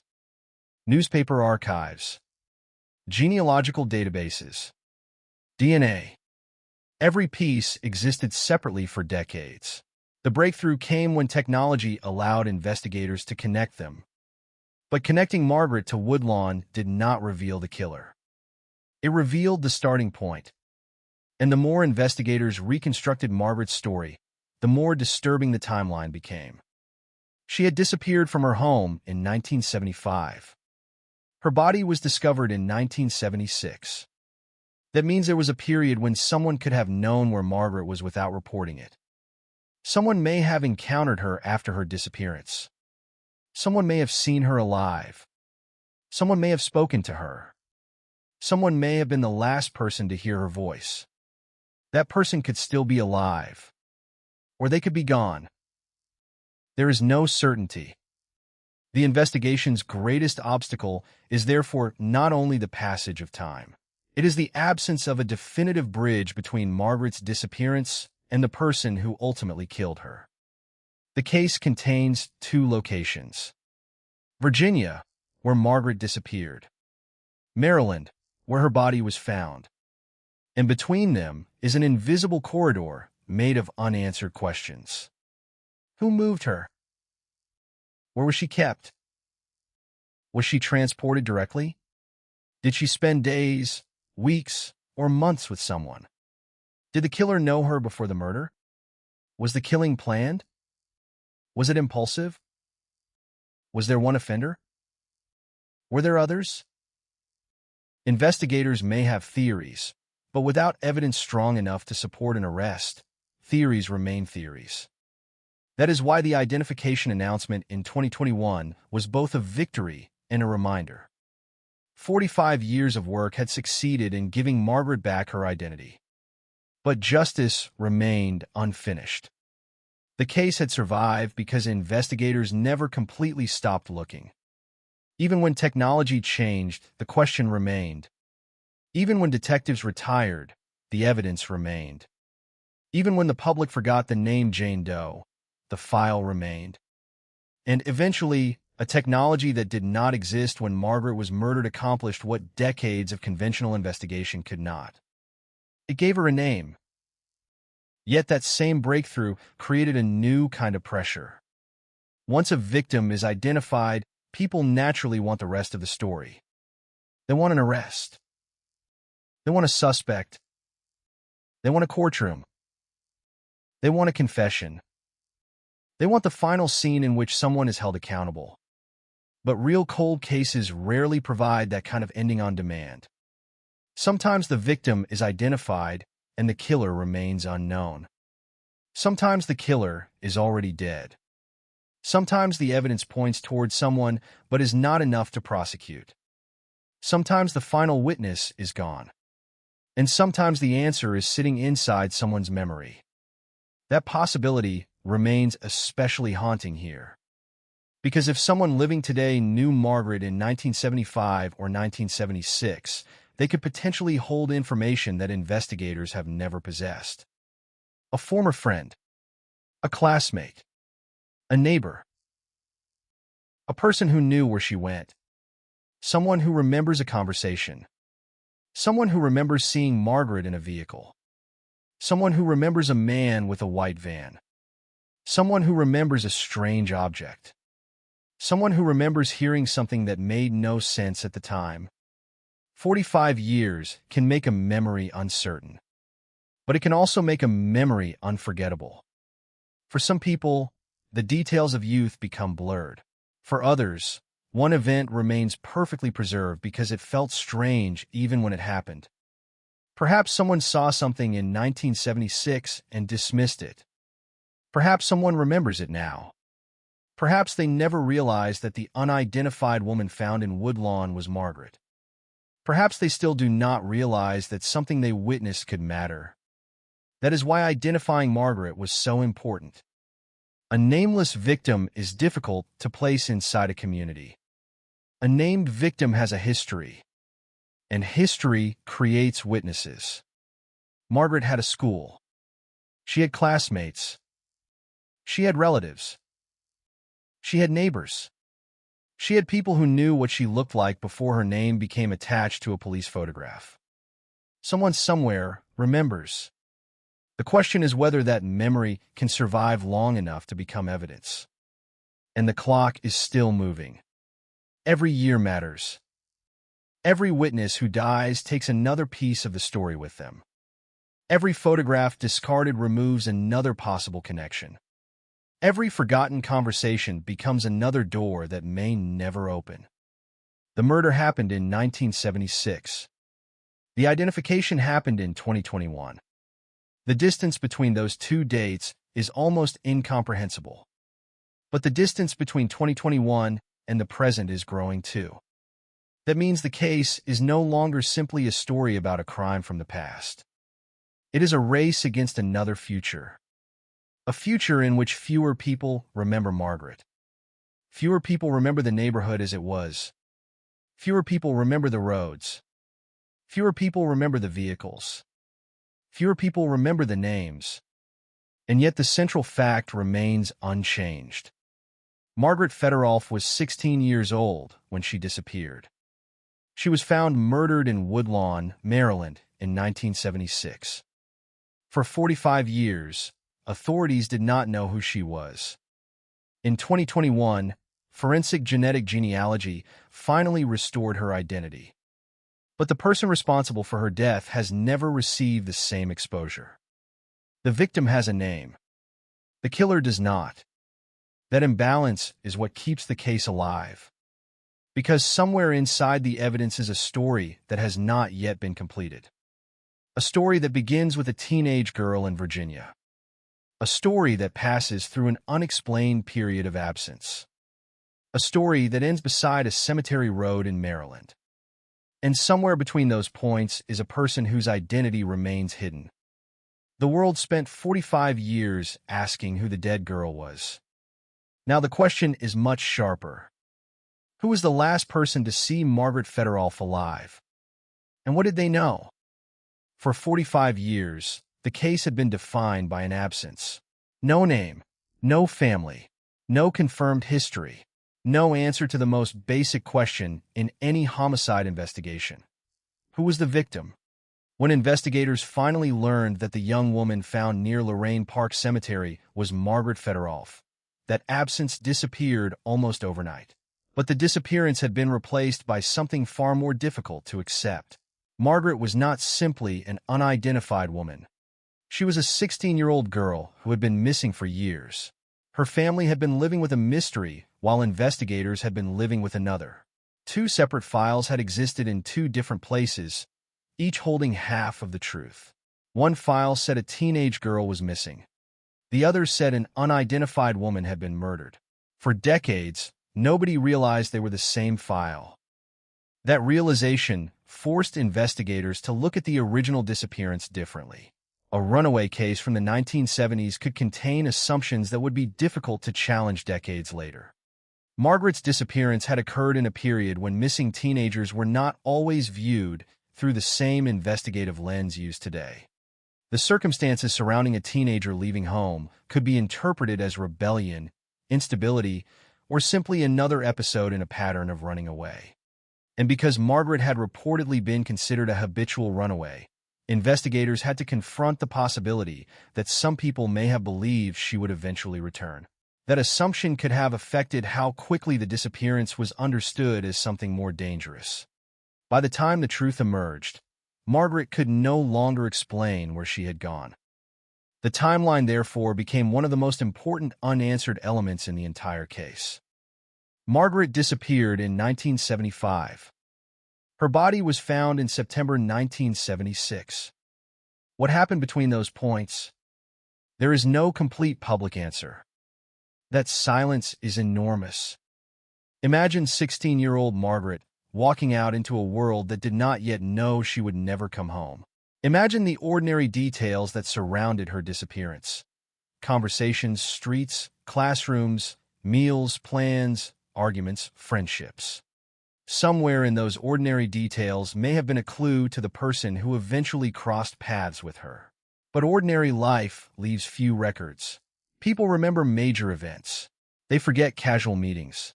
They forget rides. They forget names of acquaintances they knew for only a short time. In a cold case, the forgotten moments can become the most important ones. Investigators therefore needed people who knew Margaret before she disappeared. A former classmate might remember a friend she mentioned. A neighbor might remember a car. A friend might remember a destination. Someone could remember Margaret talking about leaving Virginia. Someone could remember her meeting a particular person. Someone might have photographs that had never been seen by investigators. That was why the return to Alexandria mattered. The city was not merely the location of a missing person report. It was the beginning of Margaret's known story. Detectives could now search for connections between the teenager and the unidentified victim. The question was no longer whether the missing girl and the murdered woman were the same person. DNA had answered that. The question became what happened to Margaret after she vanished. And that is where the case becomes a study in the limitations of time. In 1976, investigators could interview witnesses while memories were fresh. They could canvass neighborhoods. They could ask whether anyone had seen a suspicious vehicle. They could search for missing objects. But if the investigation did not immediately produce the right connection, the trail could disappear. The modern digital world did not exist. There were no searchable databases linking every missing person to every unidentified body. A photograph could not be uploaded and compared instantly with millions of images. DNA evidence could not be searched through consumer genealogy databases. Investigators were working in an environment where one missed connection could remain missed forever. And Woodlawn Jane Doe became exactly that kind of missed connection. Her dental records existed. Her physical description existed. Her clothing existed. Her biological evidence existed. But her name was somewhere else. It was in a missing person file associated with Margaret Fedorov. The two pieces of information simply failed to meet. For years, unidentified victims across the United States faced the same problem. A body might be found hundreds of miles from where the victim lived. A missing person report might contain a description that was incomplete or inaccurate. A family might not know where to look. A law enforcement agency might not know that another agency had found an unidentified person matching their missing case. Before national databases and modern forensic technology, these cases could remain isolated. Margaret's case survived that isolation, but barely. The evidence recovered from her body became the silent witness that refused to disappear. One of the most important breakthroughs came from biological material. Investigators had already tested evidence in 2006, detecting biological material on an item of clothing. At the time, the technology did not immediately turn that evidence into an identity.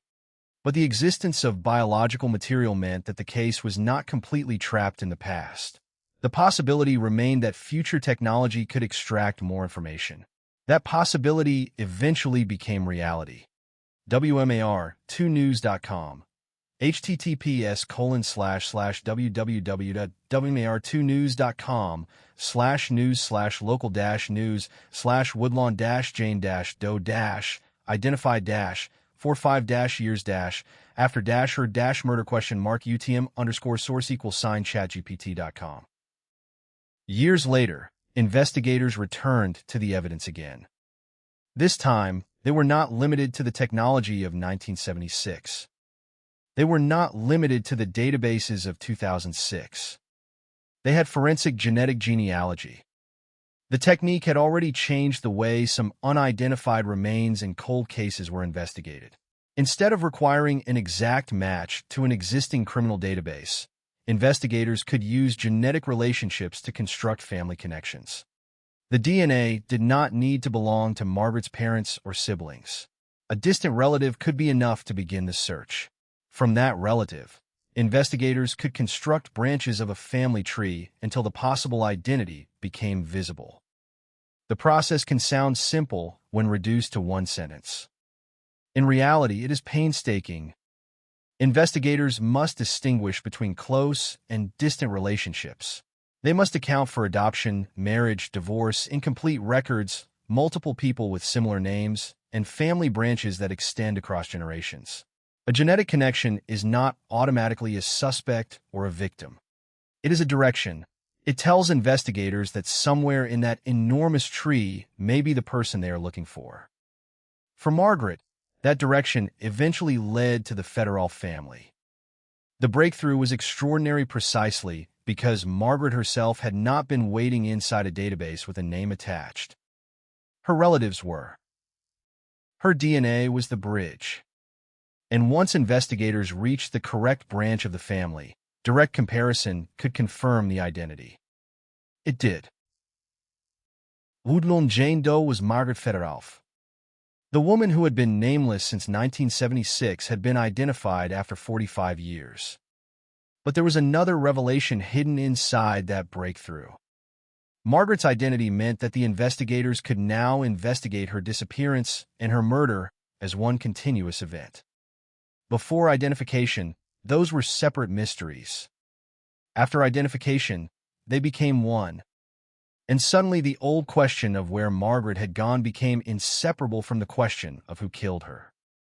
The body had been found in a location investigators believed was not necessarily the murder scene. That meant Margaret may have been transported. If so, whoever moved her body had access to a vehicle or another means of transportation.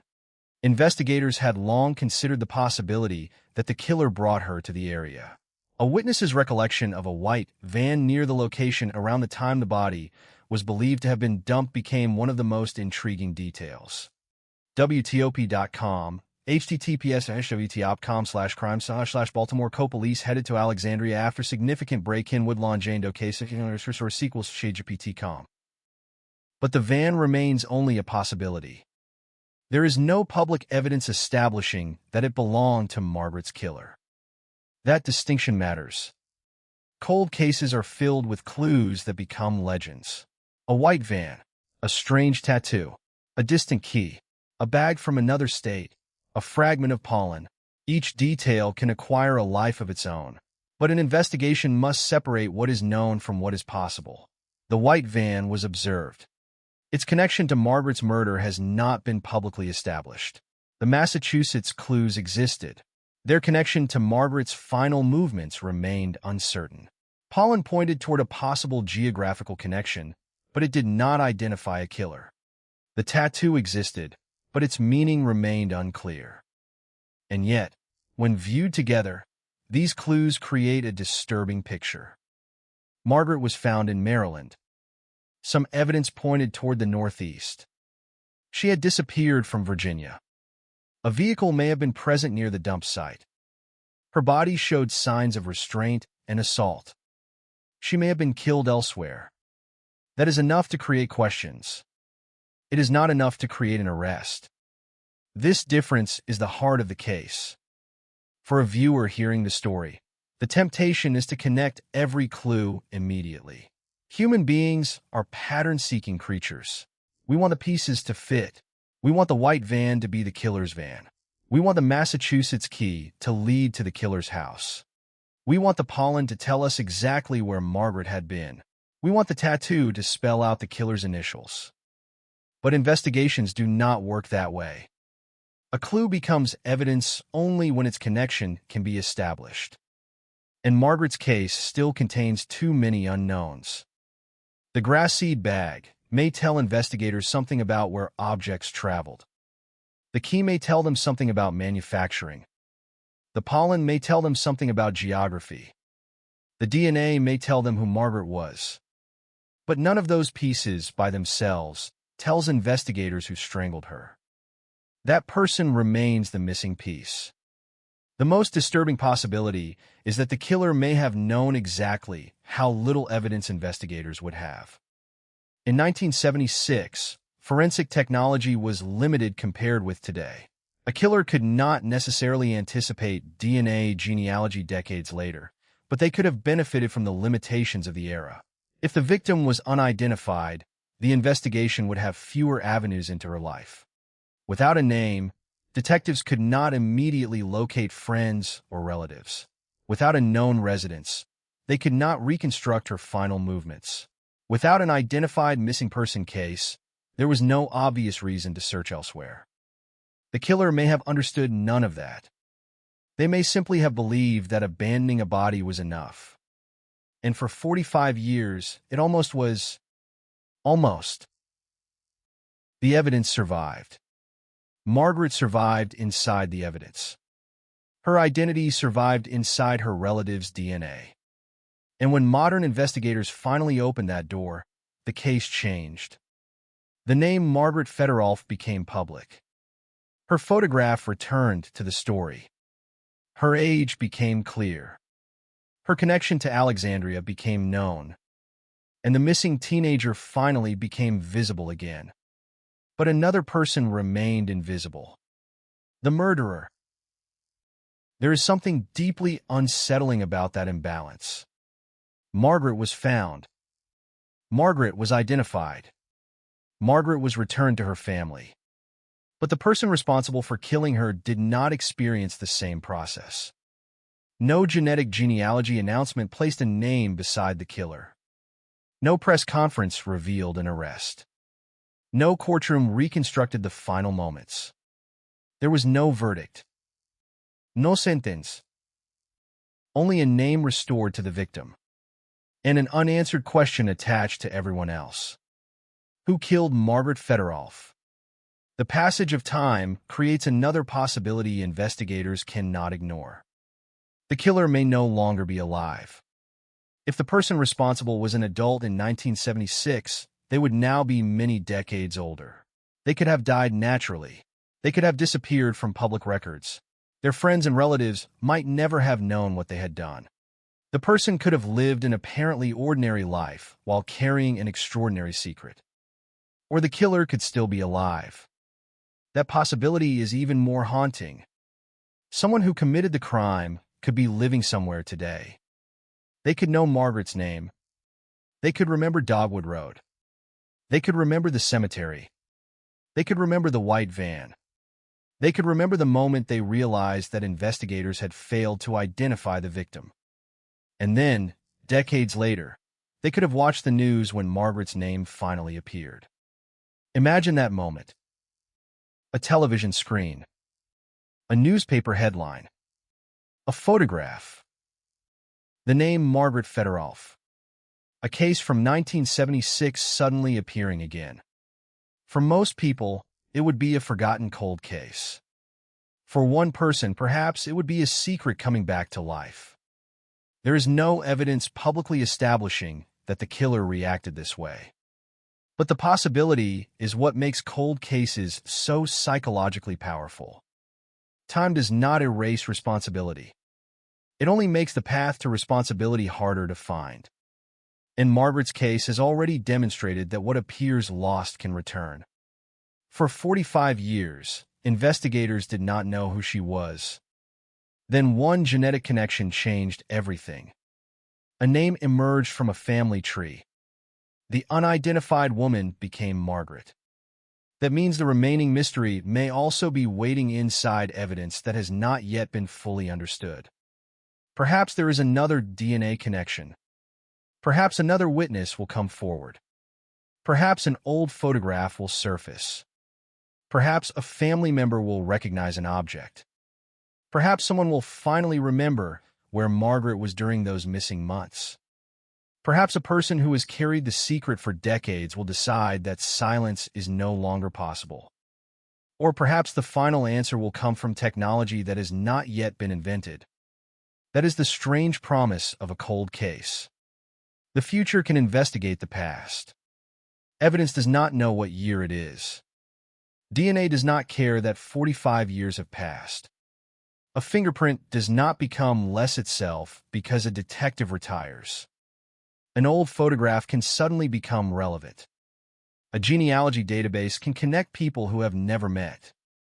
And a victim who was once nothing more than Jane Doe can suddenly return to the world with a name. Margaret's story is therefore not only about a murder. It is about persistence. The persistence of evidence. The persistence of family memory. The persistence of investigators. The persistence of a question. Who was the girl found beside Dogwood Road? For decades, nobody knew. Now everyone knows. She was Margaret Fedorov, 16 years old. A teenager from Alexandria. A girl whose disappearance became a mystery. A woman whose murder became a cold case. And a victim whose identity survived for 45 years in the biological evidence left behind. Her name has been recovered. Her story has been reconstructed. But the final chapter remains unwritten. Because the most important person in that final chapter is still unidentified. The person who knew where Margaret was. The person who knew how she died. The person who knew why her body was taken to Woodlawn. The person who believed the truth would remain buried. For 45 years, that belief held. Then science found Margaret. Now the clock is running again. And somewhere, buried beneath decades of silence, there may still be one final connection waiting to be found. The most unsettling thing about Margaret Fedorov's case is not simply that a 16-year-old girl was murdered. It is that for decades, the investigation could not even begin with her real identity. Her name was separated from her body by geography, by time, and by the limits of forensic technology. The missing person report existed in Virginia. The unidentified homicide existed in Maryland. Between those two records was a gap of nearly half a century. Now that investigators had finally connected them, that gap became the place where the most important questions lived. What happened to Margaret after she disappeared? Who was with her? Where did she go?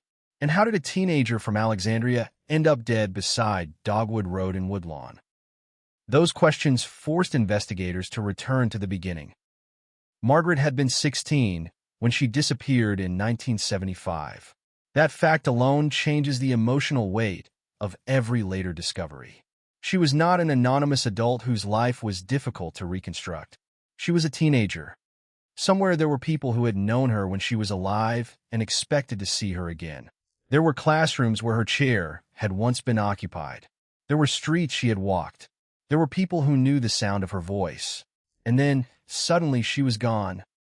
At the time, however, Margaret's disappearance existed within a complicated context. Reports described her as a habitual runaway. That label can be deceptively powerful. Once a young person has run away before, another disappearance may initially appear familiar rather than catastrophic. The possibility of return remains. Families may wait. Authorities may interpret the event through the history they already know.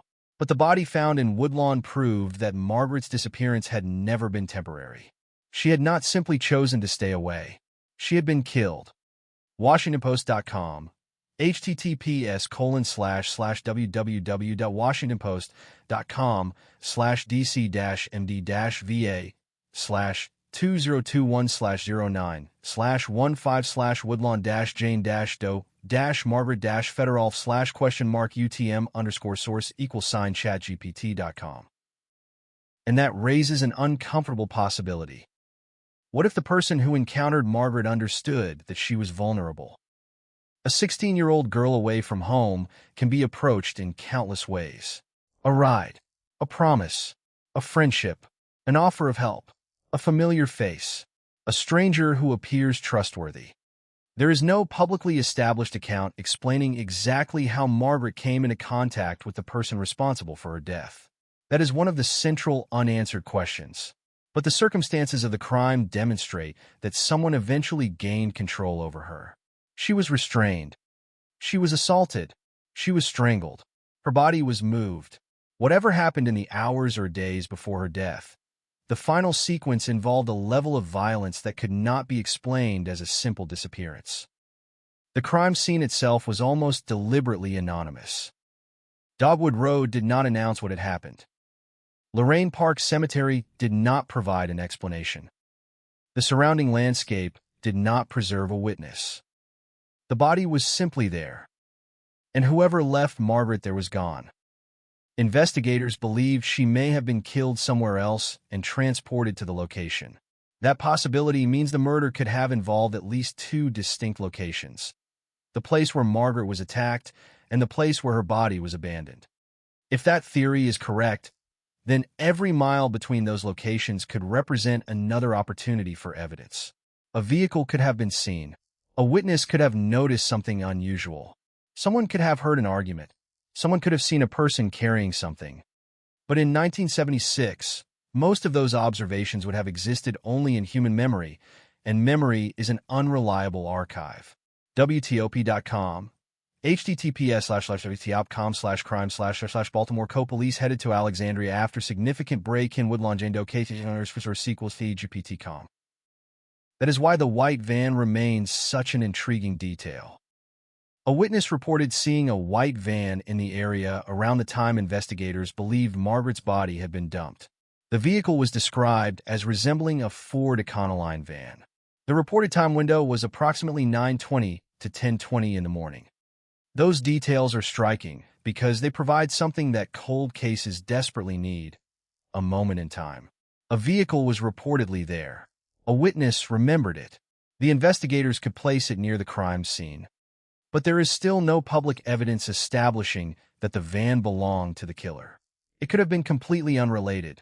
In a busy world, suspicious vehicles are not automatically criminal vehicles. CBSNews.com https://www.cbsnews.com/news/push-continues-19766-maryland-murder-withdom-jane-doe/question mark UTM_source=sign ChatGPT.com. Still, detectives could not simply ignore it, because the question was never whether the van looked suspicious. The question was whether someone remembered seeing it for a reason. That distinction matters. A witness does not have to understand the importance of what they saw at the time. In fact, many cold case witnesses do not. A person might remember an unusual vehicle because it was parked somewhere it did not belong. They might remember it because someone was standing beside it. They might remember a detail that seemed meaningless for years. Then a photograph appears. A name appears. A news report appears. And suddenly the old memory acquires a new context. Margaret's identification in 2021 created precisely that possibility. People who had once seen Woodlawn Jane Doe could now know who she was. People who had once known Margaret could now understand that she had been the unidentified victim. And people who had once encountered something strange could finally realize that it might matter. The investigation, therefore, entered a new phase. It was no longer simply forensic. It was historical. Detectives needed to reconstruct a world that no longer existed exactly as it had in 1975 and 1976. Roads had changed. Buildings had changed. Businesses had closed. Families had moved. Vehicles had disappeared. Some records may have been destroyed. Some people who once knew Margaret were no longer alive. Yet the old world had left traces. School records. Family documents. Newspaper articles. Missing person reports. Photographs. Dental information. DNA.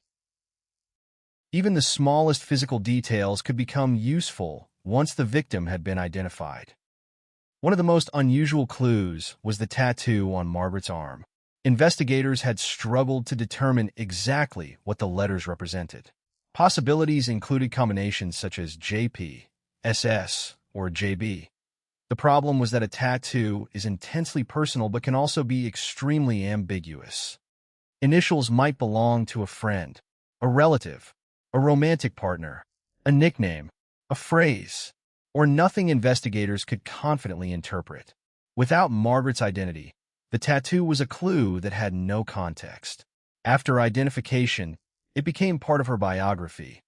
But even then, its meaning was not automatically revealed. CBSNews.com. https://www.cbsnews.com/news/push-identify-19766-maryland-murder-victim-woodlawn-jane-do/?UTM_chat-gpt.com. Perhaps someone who knew Margaret remembers those letters. Perhaps someone knows why she had them. Perhaps the tattoo was completely unrelated to the murder. Or perhaps it points toward a relationship that investigators never knew about. That uncertainty is exactly what makes old evidence dangerous to dismiss. The same is true of the keys. One key associated with the case had a connection to Fitchburg, Massachusetts, through its manufacturing markings. Another piece of evidence involving grass seed carried a connection to Lexington, Massachusetts. Investigators also pursued pollen analysis that suggested possible links to the Boston area. These clues created a geographical mystery extending far beyond Maryland and Virginia. But investigators could not simply assume that Margaret had traveled to Massachusetts. Manufactured objects can travel. Products can be sold in multiple places. People can carry objects across state lines. Evidence can move farther than its original owner. CBSNews.com. https://www.cbsnews.com/news/push-identify-19766-maryland-murder-victim-woodlawn-jane-do/?question-UTM_chat-gpt.com. That means the Massachusetts connection remains intriguing but unresolved. And unresolved clues are precisely what keep cold cases alive. Because an investigator does not need every clue to be meaningful. They need one clue to become meaningful at the right moment. That is what happened with DNA. For decades, the biological evidence existed without producing Margaret's name. Then advances in forensic science created a new possibility. Investigators were able to work with Bode Technology and the National Center for Missing and Exploited Children to revisit the old evidence. According to later testimony before Maryland lawmakers, the effort involved multiple technologies and an extended process of developing a useful genetic profile for genealogical investigation. The work eventually produced the breakthrough that traditional investigative methods had failed to achieve. mgaleg.maryland.gov, https://mgaleg.maryland.gov/cmte_2024/JPR/2099/5_020092024_92312-77.pdf?mark_UTM_source=sign-chat-gpt.com. That breakthrough was not simply technological. It was genealogical. The investigators were able to search for genetic relatives and build family connections. Somewhere in the resulting network was the Federal family. The possibility that the unidentified woman was Margaret became strong enough to test directly. A family DNA comparison then confirmed the identification. 45 years of uncertainty ended with a genetic relationship. But imagine the implications of that moment for the homicide investigation. Suddenly, detectives had a name. They could ask about Margaret's friends. They could examine her disappearance. They could revisit the circumstances surrounding her missing person case. They could search for people connected to her. They could reconsider locations that previously seemed irrelevant. They could compare her known history against evidence recovered from the body. The unidentified victim had become a person with a past. And the past could contain the road to the killer. Yet there was another problem. Margaret's life before her disappearance could be reconstructed only so far. The most important period remained uncertain. The period after she vanished. That is where the investigation needed witnesses. Someone might have known Margaret during that missing period. Someone might have seen her after she left Alexandria. Someone might have spoken with her in another state. Someone might have encountered her without realizing she was a missing teenager. Someone might have known the person she was traveling with. And there is another possibility that is harder to confront. What if Margaret knew her killer? If she did, the first encounter may not have looked dangerous. There is no public evidence proving that she knew the person responsible. It remains an unanswered possibility, not an established fact. But the circumstances of many violent crimes demonstrate why investigators must examine both stranger and acquaintance theories. A familiar person can gain access more easily than a stranger. A stranger can disappear more easily after a crime. Both possibilities must be considered. The evidence cannot choose between them. The evidence can only preserve what remains. Margaret's body preserved clues about the violence. The DNA preserved her identity. The old reports preserved fragments of her disappearance. The witness statement preserved the memory of a possible vehicle. The objects preserved traces of geography. And the passage of time preserved something else. Silence. 45 years of it. The person responsible had lived through an entire generation without being publicly identified as Margaret's killer. Children had grown into adults. Adults had become grandparents. Technology had transformed society. Investigators who first handled the case had retired. The original crime scene had become part of the ordinary landscape again. But the murder itself had not changed.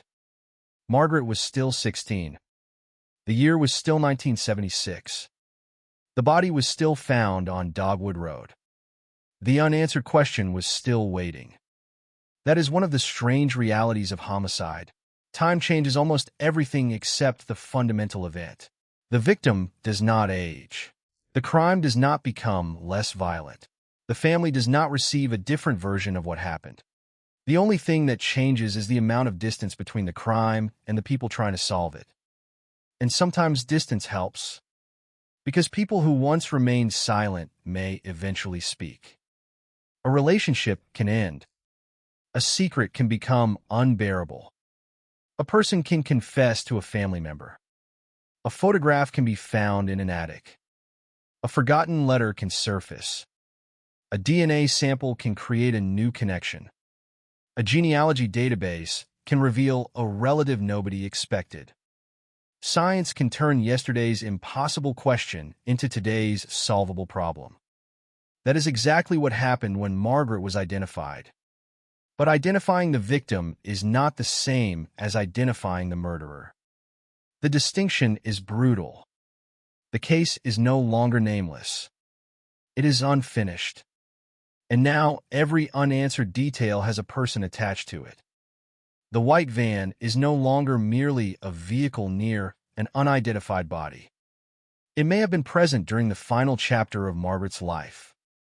The tattoo is no longer merely a marking on an unknown woman's arm. It belonged to Margaret. The keys are no longer evidence found with Jane Doe.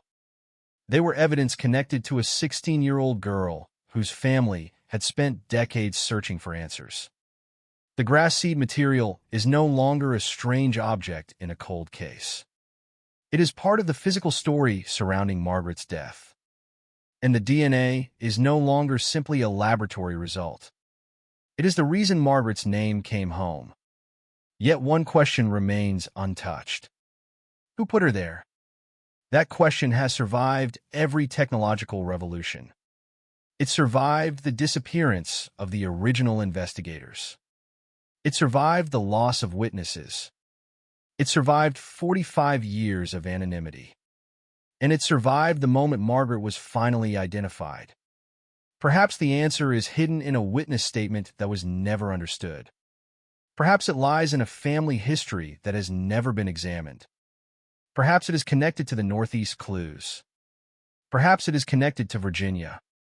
Perhaps it is connected to Maryland. Perhaps it is connected to someone who knew Margaret. Or perhaps the person responsible was a stranger whose identity was never recorded anywhere. There is no public resolution yet. And that is why the story cannot end with the announcement that Woodlawn Jane Doe was Margaret Federoff. That announcement was not the ending. It was the recovery of the first missing piece. For 45 years, the world had been asking who the dead girl was. Now it knows. She was Margaret.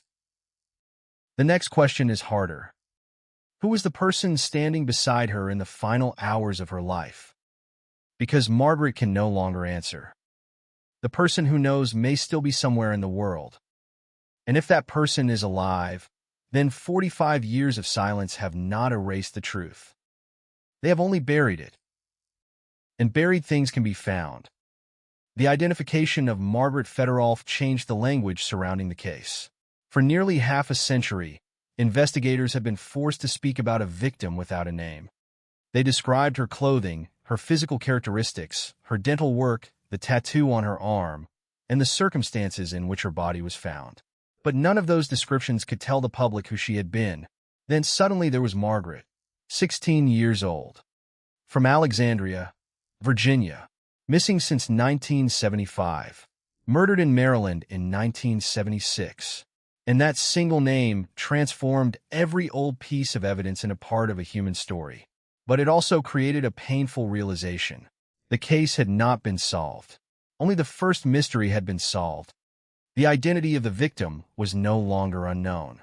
The identity of the killer still was. That difference became impossible to ignore. A homicide investigation normally begins with a person. Detectives ask who knew the victim, where the victim lived, where the victim worked, who the victim spoke with, who might have had a reason to harm them. In Margaret's case, detectives had spent decades without that foundation. Now they had it, but the foundation was 45 years old. The people Margaret knew had aged. Places had changed. Memories had faded. Some witnesses could no longer be located. Others may have died. The investigators who originally handled the case had long since moved on or retired. What remained was an old trail that suddenly needed to be followed again. And every trail began with one fact. Margaret had disappeared before she was murdered. That meant her disappearance was not simply background information. It was potentially the beginning of the homicide. The timing is one of the most difficult aspects of the case. Margaret was reported missing in 1975. Her body was not found until September 1976. That creates a period of uncertainty in which investigators have never publicly established a complete account of her movements. She could have been in different places. She could have met different people. She could have traveled. She could have been living somewhere investigators never knew about. Without a continuous record, every possibility has to be considered carefully. And there is a crucial distinction between being missing and being unseen. A missing teenager can still be alive. She can move from one city to another. She can stay with someone. She can change her appearance. She can use a different name. She can refuse contact with family. She can be seen by dozens of people without any of them realizing that she is the subject of a missing person investigation. That means Margaret could have crossed paths with the person who eventually killed her anywhere along the way. The person responsible may not have been part of her life in Alexandria. They may have encountered her later. That possibility widens the investigation dramatically. Instead of searching only among people who knew Margaret before she vanished, detectives must consider people she could have encountered afterward. And the longer that period lasted, the larger the potential circle becomes. The physical evidence does not tell us how large that circle really was, but it tells us something about the final stage. Margaret was restrained. She was assaulted. She was strangled.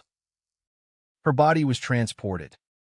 Those actions required time, control, and access to a location where the offender could avoid immediate detection. Investigators believed she may have been killed somewhere other than where her body was found. If that is correct, then the person responsible had to move her after death and choose a location where the body could be abandoned. That means the final crime scene may reveal less about the killer than the location where Margaret actually died. And that creates a second invisible crime scene. A place that may never have been identified. A room. A house.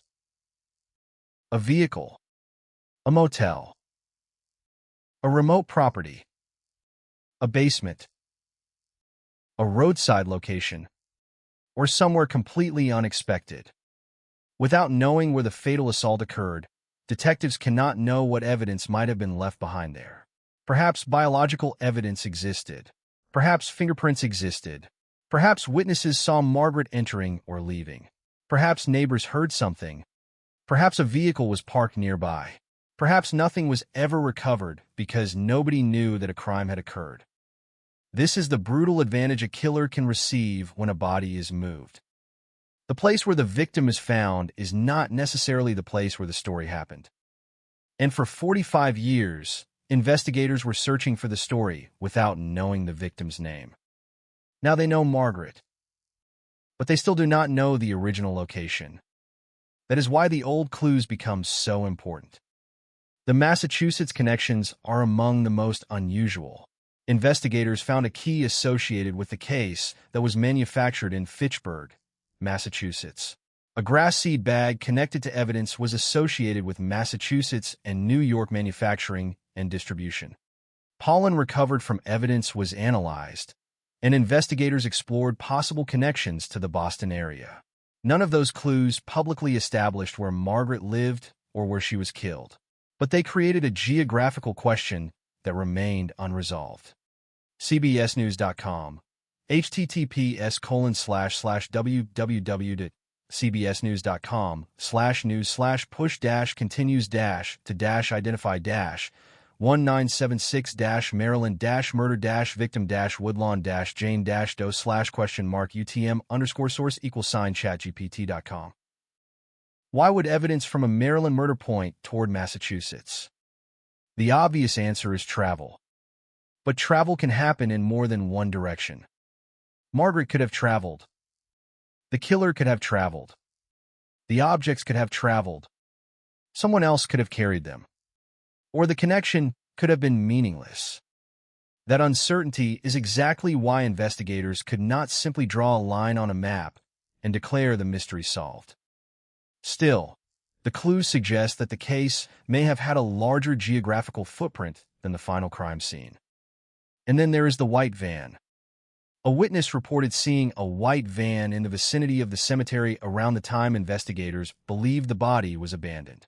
The vehicle was described as resembling a Ford Econoline. The reported observation placed it within an important time window. But decades later, investigators still lacked the information necessary to identify its driver or establish its role. WTOP.com. https://www.com/crime//Baltimore Co-Police headed to Alexandria after significant break-in with Longindo case _sequel to HPT.com. What makes this clue so haunting is its simplicity. Avon. A road. A cemetery. A morning. A body. And a witness who may have seen something without understanding what it meant. Imagine seeing a white van on a road in 1976. There is nothing extraordinary about it. You continue driving. You continue your day. You forget about it. Then 45 years later, you learn that a 16-year-old girl was murdered there. Suddenly, the memory might return. Was that the same vehicle? Was someone standing beside it? Was there something unusual about the way it was parked? Was the door open? Was someone carrying something? Was there another person nearby?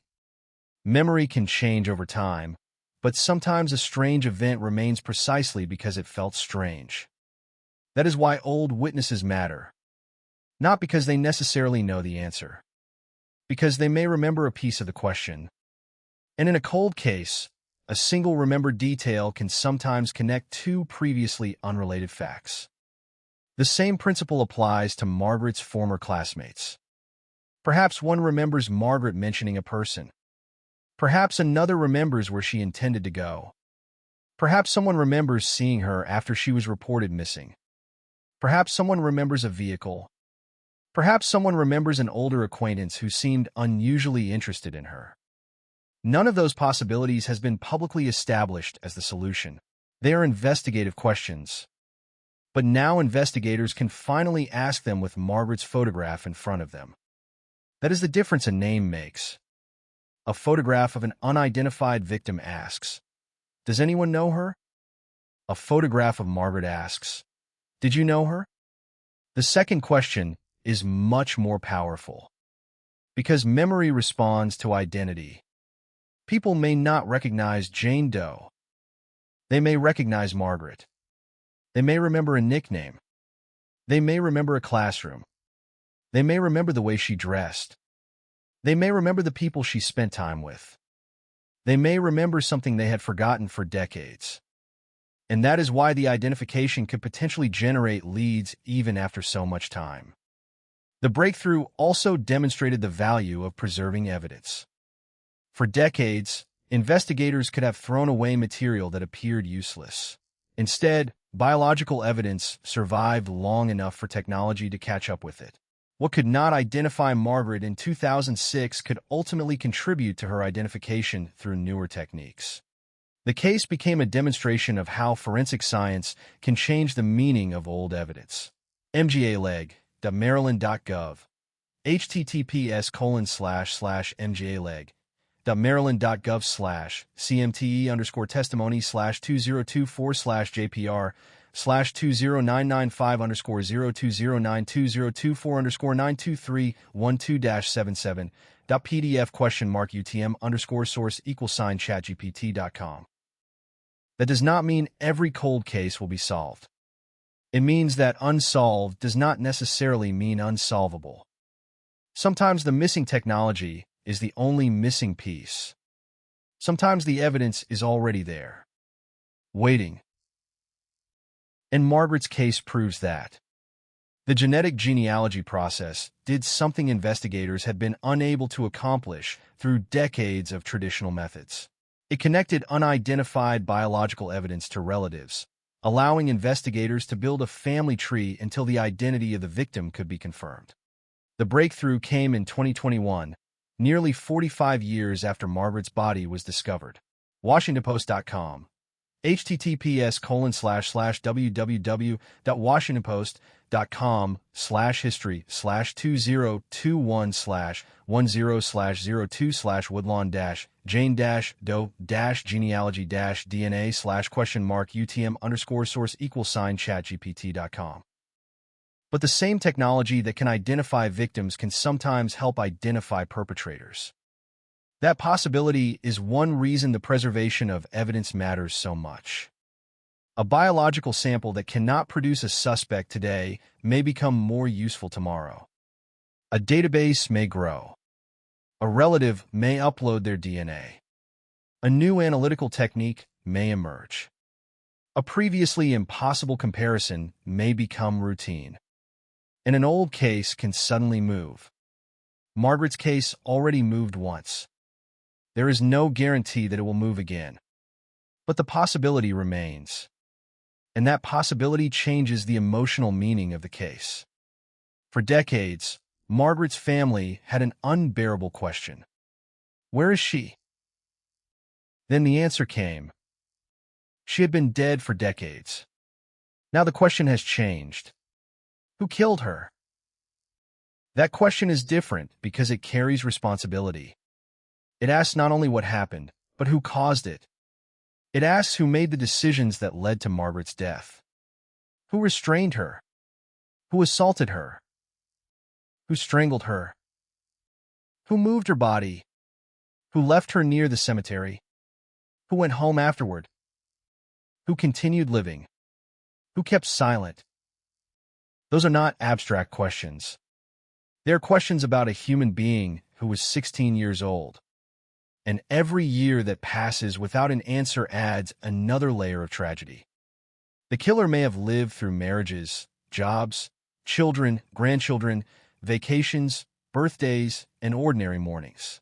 If that person is still alive, They may have watched an entire lifetime pass while knowing that somewhere in Maryland, a case remained open. But there is another possibility. The killer may have died decades ago. If so, the person who committed the crime may never face a courtroom. But even then, identifying the truth would matter. A name can change history. A family can know. The record can become accurate. Margaret can be remembered not as an unidentified woman, but as the teenager she was. And perhaps that is why cold case investigators continue searching long after the practical chances of prosecution seem to diminish. Because justice is not only about punishment. It is also about truth. Margaret was denied her identity for 45 years. The investigation gave it back. Now the question is whether it can give her the rest. The old evidence remains. The tattoo remains. The keys remain part of the story. The geographical clues remain. The witness memory of the white van remains. The DNA remains. And somewhere beyond the evidence are the people who knew Margaret. Some may have forgotten. Some may remember. Some may never have known the truth. And one person may know far more than anyone else. The person who was closest to the final moments. The person who knew where Margaret was. The person who knew where the body came from. The person who understood why Woodlawn was chosen. That person may have believed that time was an ally. For 45 years, it was. Then science arrived. A family tree opened. A genetic connection appeared. And the name Margaret Federolf came back into the world. The killer had been given 45 years of anonymity. Margaret was given 45 years without a name. In 2021, only one of those injustices was corrected. Her name returned. The killer's name did not.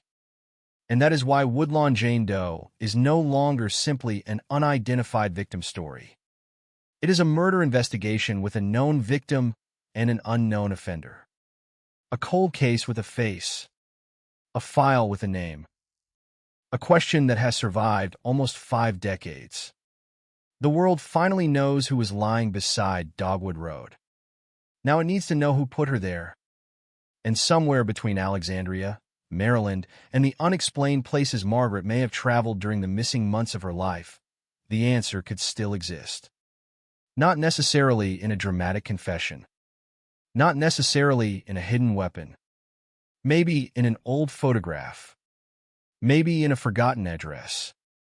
Maybe in a family story.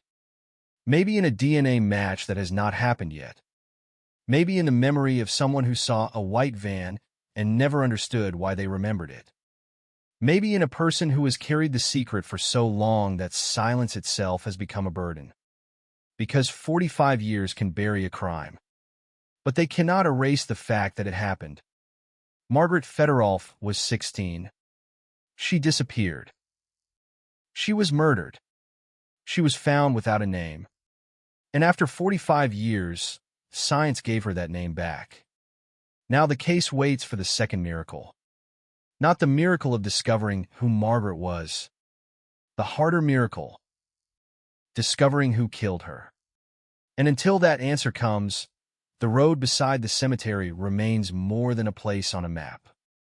It is the final known location in the life of a girl whose story was almost erased. Almost. Because the evidence survived. Her family survived the uncertainty. The investigators kept the case alive. And Margaret's name finally returned. The question is whether the person responsible can remain hidden forever.